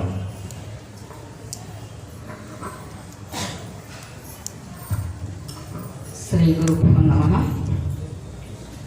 హరియును గురుడును నిలిచిన సరుగున మొదటి వందనమెవరికి నిడుదన్ నొక్కెద ఆదిలో గురువునకు హరియుండటి మరుగు దోచే గురువరు కృపచే. నేను మొదట్లో చెప్పినట్టే మా తండ్రి తెలవత మహాదేవ శాస్త్రి గారు గొప్ప వేద పండితులు. ఆ కాలంలో హైదరాబాద్లో ఎవ్వరికి పౌరోహిత్యం వహించినప్పుడు ఎవ్వరికి ఆశీర్వచనం చేయాలంటే ఈయనే రావాలి. అంత సుస్వరంగా ఆయన ఘన జట చెప్తే చాలా ఇష్టపడేవాడు. అటువంటి వారి కడుపులో పుట్టాను. అప్పుడు ఇప్పుడు మంత్రిలో గ్రామంలో ఒక నియమం ఉంటుంది. ఏమంటే ప్రతి ఇంటి నుంచి ఒక భాగవత సప్తాహం వాళ్ళ ఇంట్లో చెప్పించుకోకపోతే అది ఏదైనా సందర్భం కావచ్చు, తప్పనిసరి ఉండేది. అమ్మ వాళ్ళు వెళ్ళి వింటే అక్కడ ఏదో మా పాఠశాల నుంచి వచ్చి తాళం చెప్పులు తీసుకోవడంకో, భోజనం చేయడంకో, అక్కడ ప్రసాదాలు ఇస్తారు, దానికో ఏదో రకంగా కొంత విన్నటువంటి స్ఫురణ మాత్రం ఉండేది. అంతేకాకుండా కులారపు సీతారామ శాస్త్రి అని సార్ చాలా సంస్కృత ఆంధ్రంలో నిష్ణాతులు. ఆయన జూనియర్ లెక్చరర్గా ఉండే. కానీ విద్యార్థులందరికీ ఎన్నో ఏళ్ళ సంవత్సరాలు సాయంత్రం 4 గంటలకు పాఠశాల వదిలిపెట్టిన తర్వాత 1 గంట సేపు వాళ్ళు చక్కగా భాగవతం కానీ పాఠం కానీ ఏదో ఒకటి కావ్యాలను ఎన్నుకోవటమో లేకుంటే ఇట్లాంటివి ఎన్నుకొని పిల్లలకు నేర్పించేవాడు. ఆ గురువుల యొక్క పుణ్యమో ఏదో అంతర్లీనంగా ఉండే. అది స్వామివారు గ్రహించారా? నేను చేసినటువంటిదేమో సైన్స్ టీచర్, ఒక సైన్స్ టీచర్ ఫిగర్ వేసేసి చక్కగా ఎక్స్ప్లెయిన్ చేసే టీచర్ తోటి ఒక భాగవతం చెప్పించడం అంటే స్వామివారు మన మనోగతం ఎరిగారా ఏమైందో అది పూర్వజన విశేష ఫలమో చెప్పలేం. కానీ ఆ రోజు స్వామివారు అక్కడ రంగంపేట ఆశ్రమంలో చెప్పినప్పుడు ఆ రోజు నా పేరు కూడా చెప్పడం జరిగింది. కాకపోతే కాకపోతే అదృష్టంగా భావించినాను. రెండవది కొంత భాగం ఇచ్చారు కాబట్టి అమ్మ ఈజీగా గెటాన్ రావచ్చు, మొత్తం చెప్పటం లేదు కదా అని. తర్వాత ఏమైంది, కొంత కాలక్రమంలో ఒకసారి నాకు ఇచ్చినటువంటి భాగం చదువుకోవటం, కొంత ప్రిపేర్ అవ్వటం, మధ్యలో నాకు అయ్యో మెటీరియల్ లేదు, మొత్తం ఎట్లా చదువుకుంటా అది ఇది అన్నప్పుడు ప్రతిసారి నాకు నా మాట అక్కడికి చేరుతుందా, నా మనోగతం అక్కడికి చేరుతుందా అనే విధంగా మళ్ళీ వెంటనే హర్ష మేడం ఈ మెటీరియల్ అని, లేకపోతే చూడండి కానీ ఇంకొకటని పిల్లలు కూడా వాళ్ళు తెచ్చివ్వడం అన్నీ సక్రమంగా జరిగిన తర్వాత నేను అవ్వాల్సినంత రేంజ్లో కొన్ని నా సొంత కారణాల వల్ల నేను కాలేకపోవడం. లాస్ట్లో 4 రోజుల్లో సప్తాహం స్టార్ట్ అయినప్పటి నుంచి మనసులో విపరీతమైన భయం పట్టుకున్నది. అయ్యో నేను ఎట్లా చెప్తాను, ఎవరికి అర్థమైపోయి స్వామివారి పక్కన బుధజనులు ఉంటారు ఇక్కడ, వాళ్ళ పిల్లలు చిన్నవాళ్ళు ఏదన్నా సర్దుబాటు సరిగ్గా చెప్పినా చెప్పకుండా అధిక ప్రసంగం అవుతుందో, చెప్పాల్సినవి చెప్పను, ఇప్పుడు ఎటువంటి పొరపాటు ఏం జరుగుతుందో అన్నట్టు ఒక విపరీతమైనటువంటి భయం మనసులో ఉండే. అంతకుముందు 2 రోజుల నుంచి కొంచెం గొంతు కూడా బాగాలేకుండే. ఆ సమయంలో స్వామివారు మళ్ళీ నా మనోగతం ఆయనకు చేరింది. నా మనసు వెళ్ళేది ఆయన నా బాధ పిలిచి, ఏం భయపడుతున్నావు, ఎందుకంత భయపడుతున్నావు, ఇంటికి వెళ్ళి హాయిగా భోజనం ఇక్కడ భోజనం చేసేసి ప్రసాదం వెళ్ళి రెస్ట్ తీసుకొని వచ్చి చెప్తామని. వ్యాసపీఠం మీద ఎప్పుడైతే కూర్చున్నానో ఇక నాకు ఎటువంటి ఆ గుగ్గులు నా దరి చేరలేదు. సర్వం నుంచి సిగ్నల్స్ వచ్చినట్టు ఆ స్వామివారు 2.5 గంటలు నాకు తెప్పించారు. మళ్ళీ తర్వాతనే నేను నా స్పృహలోకి వచ్చాను. అది నిజంగా స్వామివారి యొక్క దయ పరిపూర్ణంగా ఉన్నది అని చెప్పడానికి. అందుకే 18లో కూడా చెప్పాను, అయ్యా హరి అను గురువు గిట్ట నా ముందులో పడితే మొదటి వందనం గురువుకి. ఎందుకు నాకు హరిని చూపించినటువంటి ఆ గురువు గారికి మొదటి వందనాన్ని సమర్పిస్తున్నాను. మళ్ళీ అనుభూతుల్లోకి వస్తే, నీవే తల్లివి తండ్రివి, నీవే గురుడవు దైవము. కొన్ని ఏళ్ళ సంవత్సరాలైంది ఇంట్లో. ఎందుకంటే ఒకటేమో కార్యభారము, ఒకటేమో తల్లి వాళ్ళ రెస్పాన్సిబిలిటీస్ వేరే ఉంటాయి కదా. భార్యగా మన ఒక గురువునిగా మన రెస్పాన్సిబిలిటీ వేరే ఉంటాయి. మన సార్ వాళ్ళందరూ 2 చేస్తారు, మనం 3 చేస్తాం. ఆడవాళ్ళం ఇటు వండి పెట్టి ఇది నిర్వర్తించాలి, మన ఉద్యోగ ధర్మాన్ని నిర్వర్తించాలి. ఇక మన సొంతం చూసుకోవడం కొంతకాలం మర్చిపోయినట్టు అయిపోయింది అది. ఆ సమయం లోపల ఇక్కడ ప్రవాసగా ఎప్పుడైతే స్వామివారు ఇచ్చారో 9 రోజులు చక్కగా భాగవతాన్ని కూర్చొని మంచి భోజనం చేయడం, మంచిగా రాత్రి టిఫిన్ చేయడం, ఇక్కడనే దృష్టి పెట్టడం, అటువంటి అవకాశం కోల్పోయి దాదాపు పెళ్ళైన తర్వాత కోల్పోయినట్టే అనుకోండి. 40 సంవత్సరాల తర్వాత అటువంటి అవకాశం వచ్చింది. కాబట్టి తల్లి రూపంలో ఆయన స్వామివారిని దర్శించాను. తండ్రిలాగా మార్గదర్శనం చేసి, తండ్రి అనేటువంటి వ్యక్తి వాళ్ళ పిల్లల భవిష్యత్తుకు మార్గదర్శనం చేసే వ్యక్తి. తల్లి ఆదిగురువు అయినప్పటికీ తండ్రి గారు చేసే మార్గదర్శనం చాలా గొప్పది. తండ్రిలాగా ఆదరించి వెంట అన్నీ సమకూర్చి గురు రూపంలో నేను చెప్పాను కదా, అక్కడ కూర్చోగానే చెప్పించింది ఆయననే. ఆ గురువు దైవ సమానుడై గట్టెక్కించి మీ అందరి మధ్యలో ఈ రకంగా నిలబడేటువంటి ఒక సుకృతంగా భావిస్తున్నాను. జీవితంలో కళలో కూడా అనుకోలేదు. సరే టీచర్లు కదా, ఏమైనా పేపర్స్ అన్న ప్రజెంట్ చేస్తానేమో ఎక్కడైనా ప్లేసెస్లో, కానీ నేను ఇట్లా భాగవతము చెప్తాను. అది స్వామివారి కృపతోటి మీ అందరి మధ్యలో గొప్పవాళ్ళు నిజంగా విని ఆదరించారు. స్వామివారి కృపా కటాక్షాలతో 2 మాటలు చెప్పేసేసి 2 నిమిషాలు కేటాయించారు. 120 సెకండ్లు 100 సెకండ్లు అయిపోయినాయి, 20 సెకండ్లు. పూజనీయులు మన గురువరేణుల వారి ఆధ్వర్యంలో శివకేశవుల సన్నిధానంలో షోడశోపచారములనే భగవంతుని సేవించినట్ల మా షోడశ ప్రవాచకుల చేత శ్రీ శ్రీ శ్రీ మాధవానంద సరస్వతి స్వామివారి అభయముతో ఏ భయము లేకుండా దేవతలు సాగర మథనం చేసి అమృతాన్ని గ్రోలినట్టు మాధవానంద సరస్వతి స్వామివారి భాగవత మథనములు గావింపచేసి మాచే షడ్రుచులను నిర్మించిన శ్రీరామ నీ నామం ఎంతో రుచిరా అని శ్రీ రామదాస్ గారు కీర్తించినట్ల శ్రీ కృష్ణసాగరము ఆకారణంతము జరుపుకునేటట్లు చేసి అర్భకురాలను, చాలా చిన్నదాన్ని, ఏమీ తెలియదని, ఏజ్ ఉండొచ్చు కానీ జ్ఞానం లేనటువంటి నా చేత గజేంద్ర మోక్ష కథలో శ్రీ లక్ష్మీదేవి అడుగులు తడబడ అను పొతనగారి పద్యంలాగా ఏ విధంగా ఎక్కడానికి, వ్యాసపీఠం ఎక్కడానికే ఇట్లా భయమైపోయింది. ఆ సమయంలో ఒక్కొక్క అడుగు మాతోటి వేయించినటువంటి స్వామివారికి చెప్తున్నాను. నా జిహ్వ పదములు తడబడ ఉల్లము దడదడ నెల్లరు బొగడగా మీ కృప నాపై నిడ నే నుడిగితి శ్రీ శ్రీహరినెరుగుట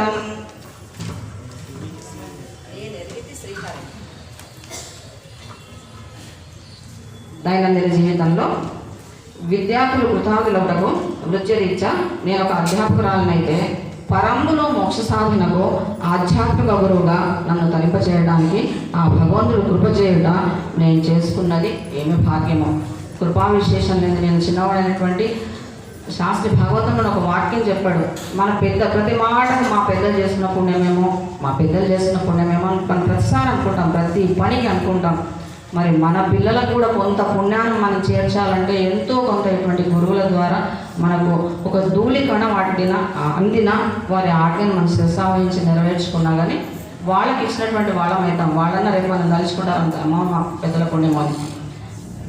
అటువంటి భాగ్యాన్ని నాకు కలిగించారు. వృత్తిపరంగా పిల్లలకు మాటలు నేర్పి పాఠాలు బోధించిన నాకు మీరు ఏ అపేక్ష కాంక్షించక నాలో సాహిత్య పఠనం అనే అక్షరాభ్యాసం చేయించి ఒక్కసారి మళ్ళీ భాగవతాన్ని చదవడం జరిగింది. స్వామివారి కృపతో, లేకపోతే ఈ మధ్యలో చదివేదానో లేదు. నాకు ఇచ్చినటువంటి భాగాన్ని అంత కూలంకషంగా కొంచెం ప్రిపేర్ అయ్యేదానో లేదు. ఆ భాగ్యం కల్పించినటువంటిది సాక్షాత్ స్వామివారి.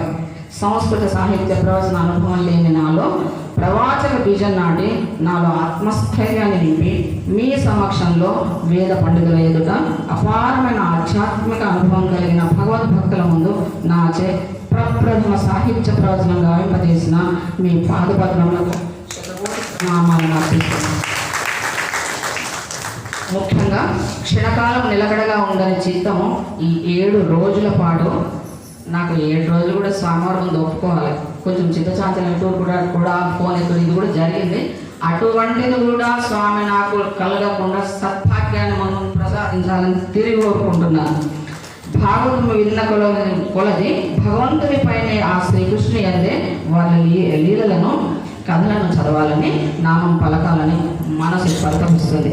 మరి ప్రతిరోజు కనీసం ఒక అధ్యాయమైన ఆ భగవంతుడు నాకు ఒక మంచి సద్బుద్ధి కలిగించి ఒక అధ్యాయం రోజు ఒక అధ్యాయం చొప్పున చదివిన ఇది మళ్ళొకసారి ఆ భగవతాన్ని మనం చేసుకునేటువంటి అవకాశం కలుగుతుందని, ఈ నా జన్మ ఆ విధంగా సార్థకమవుతుందని మనసారా ఆ కృష్ణ పరమాత్మను వేడుకుంటూ గురుదేవులకు అనేకము చెప్పలేను, నా మాటల్లో ఆ సంఖ్యను చెప్పలేనటువంటి సాష్టాంగ ప్రణామాలను అర్పిస్తున్నాను.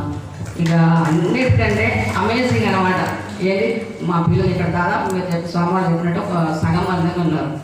నేను స్టేజ్ ఎక్కేటప్పుడు, నేను కలిసేటప్పుడు ముందు రోజు మేడం అంటే బెస్ట్ ఆఫ్ లక్ అని అందరికి చెప్పి ఎగ్జామ్స్కి పంపిస్తే వాళ్ళు నాకు ఒక ఎగ్జామ్ ఎక్కేటప్పుడు బెస్ట్ ఆఫ్ లక్ చెప్పి వాళ్ళు ఒకసారి స్మైల్ చేస్తుండే, ఎవరి బాబా నాకు భయం వేస్తున్నారు ఆయన మీరేమో బెస్ట్ ఆఫ్ లక్ మంచిగా చేస్తున్నారు కానీ దాన్ని కూడా ఆ స్వామివారు నాకు ఆ స్టూడెంట్లో ఉన్నటువంటి ఆ భయాన్ని రూపం ఆపి నన్ను గట్టెక్కించి ఎట్లా చెప్పించారో అయ్యా స్వామి, ఇక నేను చెప్పలేను, నా మాటలలో నేను బంధించలేదు.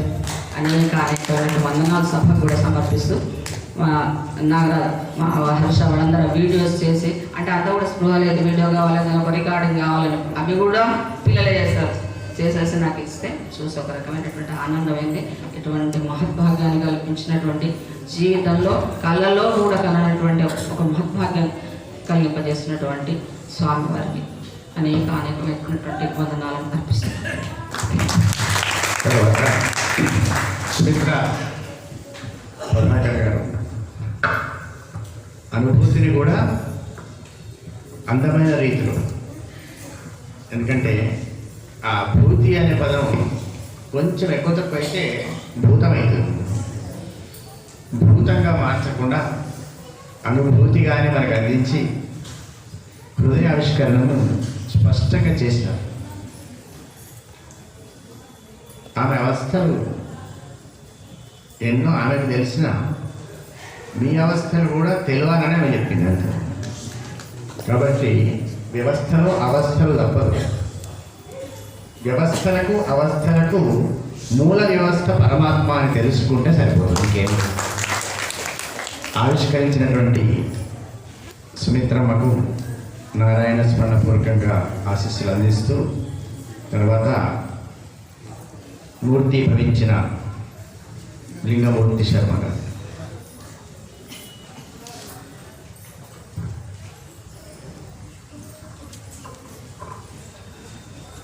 శ్రీమాత్రే నమః.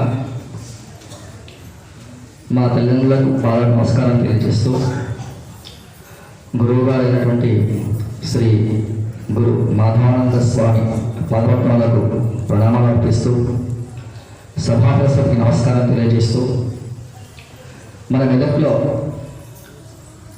మొట్టమొదటిసారిగా మెదక్ బ్రాహ్మణ మహిళలు బ్రాహ్మణోత్తములచే ఇట్లాంటి భాగవత సప్తాహ ప్రవచన కార్యక్రమాన్ని మన మెదక్ పట్టణలకు అందించాలనే సత్సంకల్పంతో శ్రీ స్వామివారు ఈ నిర్ణయం తీసుకున్నారు. నేను దీనికి ఈ సభలో అనొచ్చో అనరాదో నాకు తెలియదు, కానీ నేను అనే సాహసం చేస్తున్నాను. ఇది శ్రీ మాధవానంద సరస్వతి స్వామి గారి మానస పుత్రిక అని అంటున్నాను. ఇట్లాంటి ఈ గీత జ్ఞానాన్ని ప్రాచీన శివాలయంలో కుమారస్వామి గారితో చేయించిన సందర్భంలో ప్రకటించిన ప్రకటన ఇది. నేను అందులో నా పేరు స్వామి చెప్పినప్పుడు నేను చాలా ఆశ్చర్యపోయాను.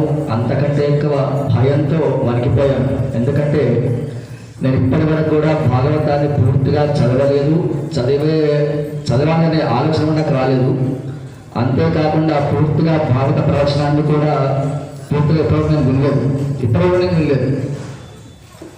నేను 2 సందర్భాల్లో భారత ప్రవచనాలు చెప్తుంటే వాటికి అటెండ్ అయ్యాను. ఒకటి సిద్దిపేట జిల్లాలో నంగళూరు మండలంలోని రాంపూర్ దత్తక్షేత్రంలో మిట్టపల్లి మేడిపల్లి కృష్ణమూర్తి గారి ప్రవచన కార్యక్రమాన్ని అక్కడ నిర్వాహకులు ఆహ్వానిస్తే వెళ్ళడం జరిగింది. అది కూడా ఒక 2 గంటలు విన్నాను అంతే. ఆ తర్వాత మన కుమారస్వామి గారి ప్రవచనాన్ని ఎక్కువసేపు వినడం జరిగింది.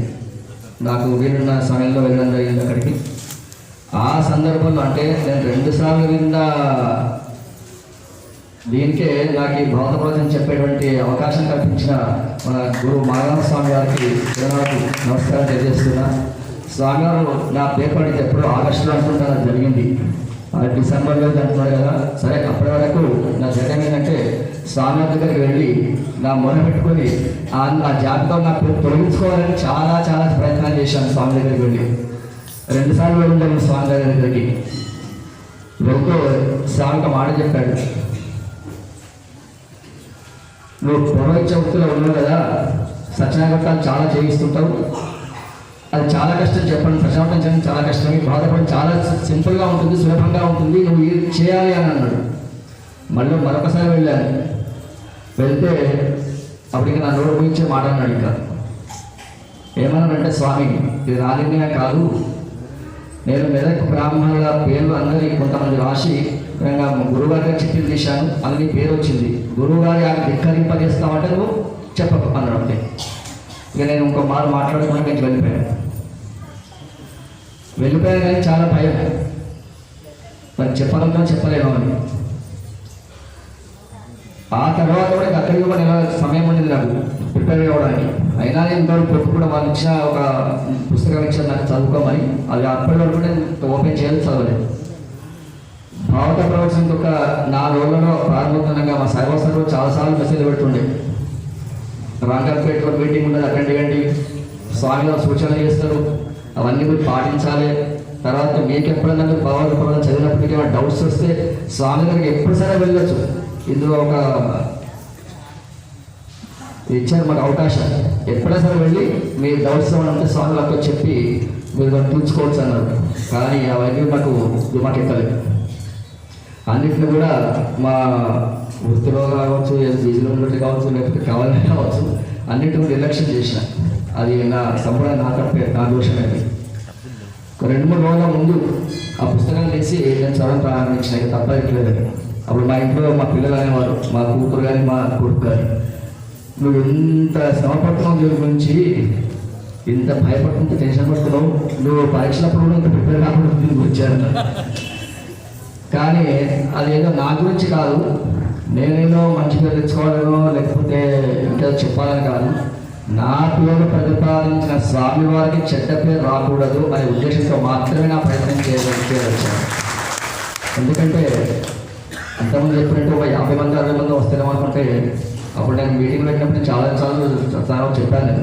రామాలయంలో పెట్టినప్పుడు 50 మందితో కార్యక్రమం కాదు, తప్పకుండా 400 మంది వస్తారనేది అప్పుడే ఊహించిన. అన్నట్టుగానే అంచనాలు మించి ఇక్కడ భక్తులందరూ కూడా హాజరవుతున్నారు. అట్లాంటి సమయంలో నేను భారత ప్రవచనం చెప్పడం జరిగింది. నేను భారత ప్రవచనంలో 9వ స్కంధంలో 15వ అధ్యాయం నుంచి రామావతరణ గురించి, తర్వాత 24వ అధ్యాయం వరకు చెప్పడం జరిగింది. ఆ రామావతరణం గురించి రామాయణంలో చెప్పడం నాకు ఆ భాగ్యం కల్పించారు స్వామివారు. ఇంతమంది వేరే ఉండే కొన్ని కార్యాల వల్ల నాకు దీన్ని ప్రసాదించారు. మహత్వాగ్యంగా నేను దాన్ని స్వీకరించి చెప్పడం జరిగింది. నేను ప్రిపేర్ అయ్యేలా కూడా నోటికి చెప్పాలంటే ఒక 2-3 సార్లు ప్రయత్నం చేశాను చెప్పడానికి, కానీ ఇంట్లో ఉన్నప్పుడు నాకు అది చేత కాలేదు. కానీ నాకు పేపర్ రాసుకున్నాను ఏం చెప్పాలి ఏంటనేది. రాసుకొని ఇక్కడికి వచ్చినప్పుడు స్వామివారు నమస్కరించి వ్యాసపీఠంలో కూర్చున్నప్పుడు అంతకుముందు శోభక్క ఒక 10 నిమిషాలు సమీక్ష గురించి చెప్తుంది. బిడ్డ కూర్చోగానే చెప్పొచ్చేలా ఇట్లా శివరిగా అవుతుంది బాగా. శోభక్క ఎప్పుడు 10 నిమిషాలు తన ప్రసంగాన్ని కొనసాగించుతూ అప్పటి ఆ 10 నిమిషాల్లో చాలా ప్రశాంతత ఏర్పడ్డది. ఆ వ్యాసపీఠానికి ఉన్న మహత్తుతోటి నేను పేపర్లు చెప్పదామనుకున్న రామాయణ కథనంతా కూడా నోటికి చెప్పగలిగాను స్వామివారి కృప వల్ల.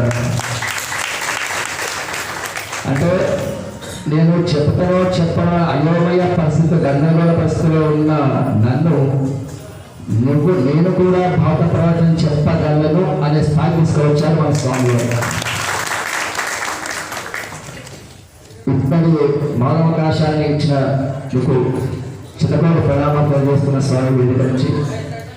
అంతేకాకుండా ఇంత పెద్ద మహాకార్యక్రమాన్ని నిర్వహించినటువంటి నిర్వహణ కమిటీ, దీని వెనకాల చాలా ప్రయత్నాలు, మీటింగ్లు, ఎన్నో ప్రయత్నాలు కోసి ఈ యొక్క కార్యక్రమం నిర్వహించదు. ఆ నిర్వహణ కమిటీకి కూడా నేను శిరస్సు నుంచి నమస్కారాలు తెలియజేస్తున్నా. అట్లాగే ఈ సదనం కావాలలో కానీ ఈ బట్టలకు మహిళలు పోటీలు పట్టించడానికి మెదక్ మహిళలకు మంచి పోటీ ఉంది, మంచి పడుతుందని పండితురాలుగా సర్వసారి చాలా సందర్భాలు పెట్టుకుని దొరుకుతుంటాయి. ఆ దాన్ని మళ్ళీ ఒక్కసారి రుజువు చేశారు మన మహిళా సంఘాలు అందరూ కూడా. ఇంత విశ్వసంగా ఒక్కరు వచ్చి ఒకరు సర్వీస్ పట్టించారు. అట్లాగే ఈ రామాలయ కమిటీ, ఈ కమిటీ సభ్యులు కూడా ఎవ్వరు కూడా విసుకోకుండా వచ్చిన భక్తులందరికీ కూడా భగవసాన్ని ఉచితపెట్టి విస్తరాన్ని వేసి పట్టించారు స్వామి యొక్క ఆజ్ఞానుసారం. వాళ్ళందరూ కూడా కృతజ్ఞతలు తెలియజేస్తున్నారు. ప్రవాచకుడు ఎవ్వరు కూడా ఎవరు తీసుకోకుండా ఒకరి నుంచి ఒక ప్రవచనం చేశారు. వాళ్ళందరూ కూడా నమస్కారం తెలియజేస్తున్నాను. ఇంతటి అవకాశాన్ని కల్పించిన మీకు అందరూ కూడా కృతజ్ఞతలు, ధన్యవాదాలు. బ్రహ్మశ్రీ దేశాయిపేట లింగమూర్తి శర్మ గారు. లింగమూర్తి అంటే రెండు ఉన్నాయి అందులో, నిరాకారం, సాకారం. ఈ నిరాకారము సాకారము రెండున్నది శ్రీమద్ భాగవతం. కాబట్టి నిరాకార స్వరూపమైనటువంటి ఆ వ్యక్త పరబ్రహ్మము షోడశ కళా పరిపూర్ణుడైనటువంటి రామచంద్రుడు అవతార ఘట్టని చెప్పడంలో ఆశ్చర్యమే ఉన్నది. ఒకసారి ఆలోచిస్తుంది. మూర్తి భవత్వం, ఆ మూర్తి భవత్వాన్ని ఈ కంపము పంకము ఇవన్నీ ఉండేటివే. ఇది అయిపోతుందా? నాకు ఆల్రెడీ ఒక దగ్గర నుంచి ఇప్పటిదాకా మాట్లాడిన ప్రవాచకుల దగ్గర నుంచి నాకు గ్రీన్ సిగ్నల్ రానే వచ్చింది. మళ్ళీ ఇటువంటి అవకాశం కల్పిస్తే బాగుంటుంది. కాబట్టి నేను దాన్ని ఆమోదించే దిశలోనే నా అడుగులున్నవి. లింగమూర్తి గారికి మళ్ళీ ఒకసారి గోపాలకృష్ణ భగవానికి. మీరు అనుకుంటారు వాళ్ళు ఒక్క ఉత్పత్తి పుట్టి కట్ట ముట్టిస్తారు, ఇంకా రోజు ముట్టియారు కదా, ఆ కట్ట ఉత్పత్తి పొద్దుటి నుంచి తినరు, మధ్యాహ్నం అవుతుంటుంది, నిద్ర వస్తుంటుంది. మరి కథ వింటుందా లేదా అని అనుకుంటూ చూసుకుంటూ మధ్య మధ్యలో చూసుకుంటూ మాకు అనిపించుకుంటూ చెప్పాలి. 3వ కథకి 5వ కొబ్బరికాయ కొడితే అట్లా వారికి రాదు, మన మనసు ఒప్పదు. వాళ్ళు ఒప్పుకుంటారు. అయిపోయినా 5 కొబ్బరికాయలు అంటే అవి ఒప్పుకుంటారే, మన మనసు ఒప్పదు. అక్కడ ఇంకొకటి ఏముంటుందంటే ఆయన గారు ఇంకా పేరు అనకపోతే ఎవడు ఉంటాము ఇప్పుడు ఆ పేరు మనకి వేయాలన్నది ఆ టైపు ఇక్కడ ఆ బాధ ఉండదు ఆయన నీకు వినుడే ఉంటుంది అడుగుతుండదు ఊదుబత్తీలు రావు కొబ్బరికాయలు లేవు నీకు ఎందుకు చెప్పు అవస్థ అంటే అది విశ్వాసంతో నడిచినటువంటి ప్రవచన భాగం. కాబట్టి అటువంటి స్పందన అందించినటువంటి లింగమూర్తి శర్మ గారు ఒకసారి మళ్ళొకసారి రమాకాంత సత్యనారాయణ స్వామి భగవానికి. ఆ తర్వాత రాజారామచంద్ర శర్మ గారు మొదలే తన యొక్క స్పందన తెలియజేశారు. మీరందరూ కూడా ఇంకెంతమంది మాట్లాడేందుకు అనుకుంటారని చెప్తున్నాను. ఇప్పుడు 11వ క్యాండిడేట్ మాట్లాడుతున్నాను. బ్రహ్మశ్రీ వ్యాఖ్యాన శిరోమణి వైద్య శ్రీనివాస్ శర్మ గారు. సభాయి నమః. శ్రీ శ్రీ శ్రీ మాధవానంద సరస్వతి స్వామి వారి పాదపద్మంలో నమస్కరిస్తూ చదును చేయును పదము పదమున ప్రథమ పదికుని పాదఘట్టన చరితలో ప్రతి ప్రముఖ ఘటన పథము చూపును భావితరమున అన్నాడు మహాకవి. తన సత్యగట్టు అడవి ఉంటుందట. ఆ అడవిలో ఒక వ్యక్తి వెళ్తూ ఉన్నాడు. ఆ అడవంతా కూడా అజ్ఞానాంధకారంతో ఉంది. అందుకే ఆ వ్యక్తి ఒక శక్తిగా మారి సత్యదండాన్ని చేరుకున్నాడు. ఆ అజ్ఞానాన్ని అంధకారంలో ఉన్నటువంటి అడవిలో నుండి ఒక్కొక్క అడిగేసుకుంటూ ముందుకు వెళ్తున్నాడు. చదును చేయును పదము పదమున ప్రథమ పదికుని పాదఘట్టన అంటే మొట్టమొదటి అడుగులు పడుతూ ఉన్నాయి. ఆ సత్యదండాన్ని చేరుకొని ఆ అజ్ఞానం అనే అడవిని నిర్మూలించుకుంటూ ముందుకు వెళ్తూ ఉన్నాడు. చిన్నగా ఒక బాట పడింది మొదలు. ఆ బాట రాను రాను రహదారిగా మారిందట, నేషనల్ హైవేగా మారిందట. అంటే స్వామి వేసినటువంటి సత్యదండం చేకూని మనలో ఉన్నటువంటి అజ్ఞానాంధకారాన్ని నిర్మూలించేటువంటి ఈ చిన్న ప్రవచన యజ్ఞం ఒక మహాయజ్ఞంగా మారి ప్రతి ఇంటిలో కూడా భాగవత చదివే విధంగా దారి చూపే విధంగా ముందుకు సాగాలని చెప్పి ఈ సందర్భంగా నేను కోరుకుంటూ ఒక కొటేషన్ ఉంది. ఒక మంచి ఆలోచనను నాటండి, ఒక స్ఫూర్తి మొలక వస్తుంది. ఆ స్ఫూర్తి మొలకను చర్యతో అంటుగట్టండి, శీలం అనే పుష్పం వికసిస్తుంది. శీలం అనే పుష్పాన్ని అలవాటు అనే ఫలంగా మార్చుకుంటే ఆ అలవాటు అనే ఫలం లక్ష్యాన్ని చేరుకునే శక్తినిస్తుంది. కాబట్టి ఒక చిన్న ఆలోచన లక్ష్యం వైపు అడుగులు వేయిస్తూ మరి ఎలాంటి జ్ఞానం లేనటువంటి నాలాంటి వాడిని మరి ఎప్పుడూ కూడా సభా వేదికల మీద అనవసరమైనటువంటి మాటలు ఎందుకు మాట్లాడతావు, భగవంతుని కీర్తించు అంటూ ఈ దారిలో బ్రహ్మజ్ఞాన ఉపదేశం చేసినటువంటి శ్రీ మాధవానంద సరస్వతి స్వామి వారి ఆదిపద్మములకు మనసా శిరస నమస్కరిస్తూ ఇక మా ఇంటి సంగతి. మా ఇంట్లో ముగ్గురం కూడా ప్రవాచకులుగా స్వామివారి చేత ఎంపిక చేయబడ్డారు. మా అన్నగారు, నేను, నా భార్య. స్కూలుకు వెళ్ళి రావాలి, చక్కగా కాళ్ళు కడుక్కోవాలి, స్నానం చేసి సంధ్యావందనం చేసుకొని ఒక పద్యం చెప్తా వింటావా అని ఆమె అడుగుతుండే. నా పద్యాలే నాకు వస్తలేవు, నీ పద్యాలతో నేనేం చూసి పెట్టాలని. కొంచెం ఛాయ్ పెట్టేవారు నేనంటే నాకు ఇప్పుడు ఇది ఛాయ్ పెట్టే టైం కాదు, నాకు నేను చదవలేదు ఇంతవరకు కూడా. ఇవాళ ఛాయ్ లేదు, ఇవాళ గ్రీన్ టీ లేదు. మేము గట్టిగా చదువుకు మా పిల్లలు కూడా ఎగురుకుంటూ దుక్కుకుంటూ 2-3 పద్యాలు వాళ్ళకు కూడా వచ్చేసి మా ఇంట్లో. అంటే ఒక మంచి వాతావరణం ఎట్లా వస్తుంది అని అంటే ఒక మంచి ఆలోచనతో వస్తుంది. ఆ మంచి ఆలోచనను నాటినటువంటి స్వామివారి పాదపద్మను నమస్కరిస్తూ మరి ఇంతకుముందు లింగన్న చెప్పినట్టుగా నేను ప్రతి ఒక్కరి పేరు చెప్పక నిర్వాహకులు రాత్రి 2 అయింది వాళ్ళ ఇళ్ళకి వెళ్ళే వరకు. వాస్తవాన్ని అటు ప్రవచనంకు ప్రిపేర్గా ఒక్కొక్కరు చెప్తూ ఉంటే గుండెల్లో గుబులు బాగా చెప్తున్నారు కదా, మరి మంచిగా చెప్పాలి మనం కూడా గుబులు. వాటి సిలబస్ ఇక్కడ వీళ్ళు కష్టపడుతున్నారు అనేటువంటి ఒక బాధ అన్నిటి సందిగ్ధంలో సమీపిస్తుందిగా భాగవత ప్రవచనం. ఆ హాట్ సీట్లో మనం వెళ్ళబోతున్నాం అనేటువంటి ఒక ఆలోచన. వీటన్నిటి మధ్యలో మళ్ళీ అందరూ పెట్టుకున్నటువంటి ఆశలు ఎట్లా చెప్తారో అంటే వీటన్నిటి మధ్యలో మరి స్వామివారి మీద భారం వేసి ఒక్కటే స్వామివారి ముందర కూర్చున్న తర్వాత అంటే ఇక్కడ నా అనుభవం, నా స్వానుభవం చెప్తున్నాను. స్వామివారి నుండి పాజిటివ్ వైబ్రేషన్స్ అక్కడ ఆ రోజు 7 రోజులు మరి సాక్షాత్ పరీక్షిత్ మహారాజుకు చెప్పినటువంటి శుక్రబ్రహ్మనే మా యొక్క ఈ ప్రవచనాన్ని 7 రోజులు ఇక్కడ కూర్చొని వినడాన్ని మేమందరం కూడా అనుభవించిన అనుభూతిని. కాబట్టి మరి స్వామివారు నిర్దేశించిన విధంగా మరి ఆ పరమేశ్వరుడు పలికించిన విధంగా మరి ఆ భాగవత ప్రవచనంలో మమ్మల్ని కూడా భాగస్వామ్యం చేసినందుకు స్వామివారికి శతకోటి ప్రణామాలు అర్పిస్తూ ఇచ్చినటువంటి అవకాశానికి ధన్యవాదాలు తెలియజేస్తున్నాను.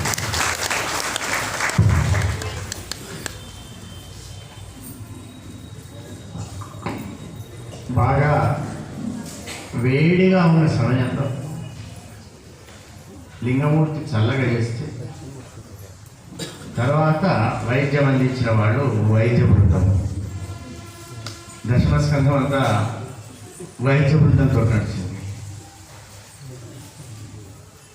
శ్రీనివాసుడు చాలా వేదికల్లో కనపడుతుంటాడు, వినపడుతుంటాడు. సహజంగా ఆయన ఉండే వేదికల్లో నేను తక్కువనే ఉంటా, కానీ ఉన్నప్పుడు కాకుండా నాకు రిపోర్ట్ వస్తుంటుంది.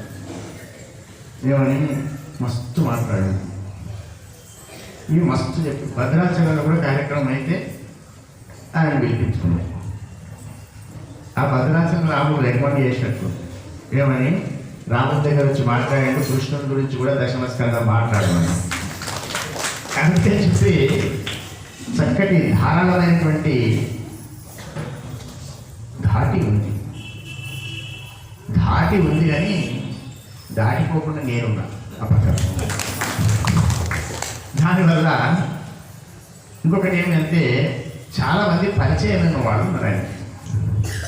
ఆఫీస్ ద్వారా కొందరు, వ్యాఖ్యానాలకు కొందరు, ఇట్లా పరిచయం ఉన్నవాళ్ళు కొందరు, నిర్బంధంగా కూర్చోవలసిన వాళ్ళు చాలామంది.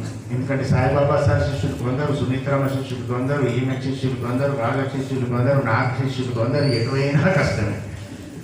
అటు పోతే మన సొంత ఏమేమో పోతున్నాం అంటాడేమో అది అదొక భయం. ఏదో వినకుండా పోతాం, ఇంత అంటాడేమో అని భయం. లేకపోతే ఇష్టమైన వాడు ఏమంటాడో భయం. ఇట్లా కూర్చున్న వాళ్ళు కూడా చాలామంది ఉన్నారు. ఇంతమంది ఉన్నా, ఇటువంటి వాళ్ళు 1,00,000 మంది ఉన్నా కూడా మాట్లాడగలిగిన శక్తి ఉన్నవాడు వైద్య శ్రీనివాస్. కానీ భాగవతం చెప్పేటప్పుడు అందులో లీనమై చెప్పిన విధానం చూసినాం.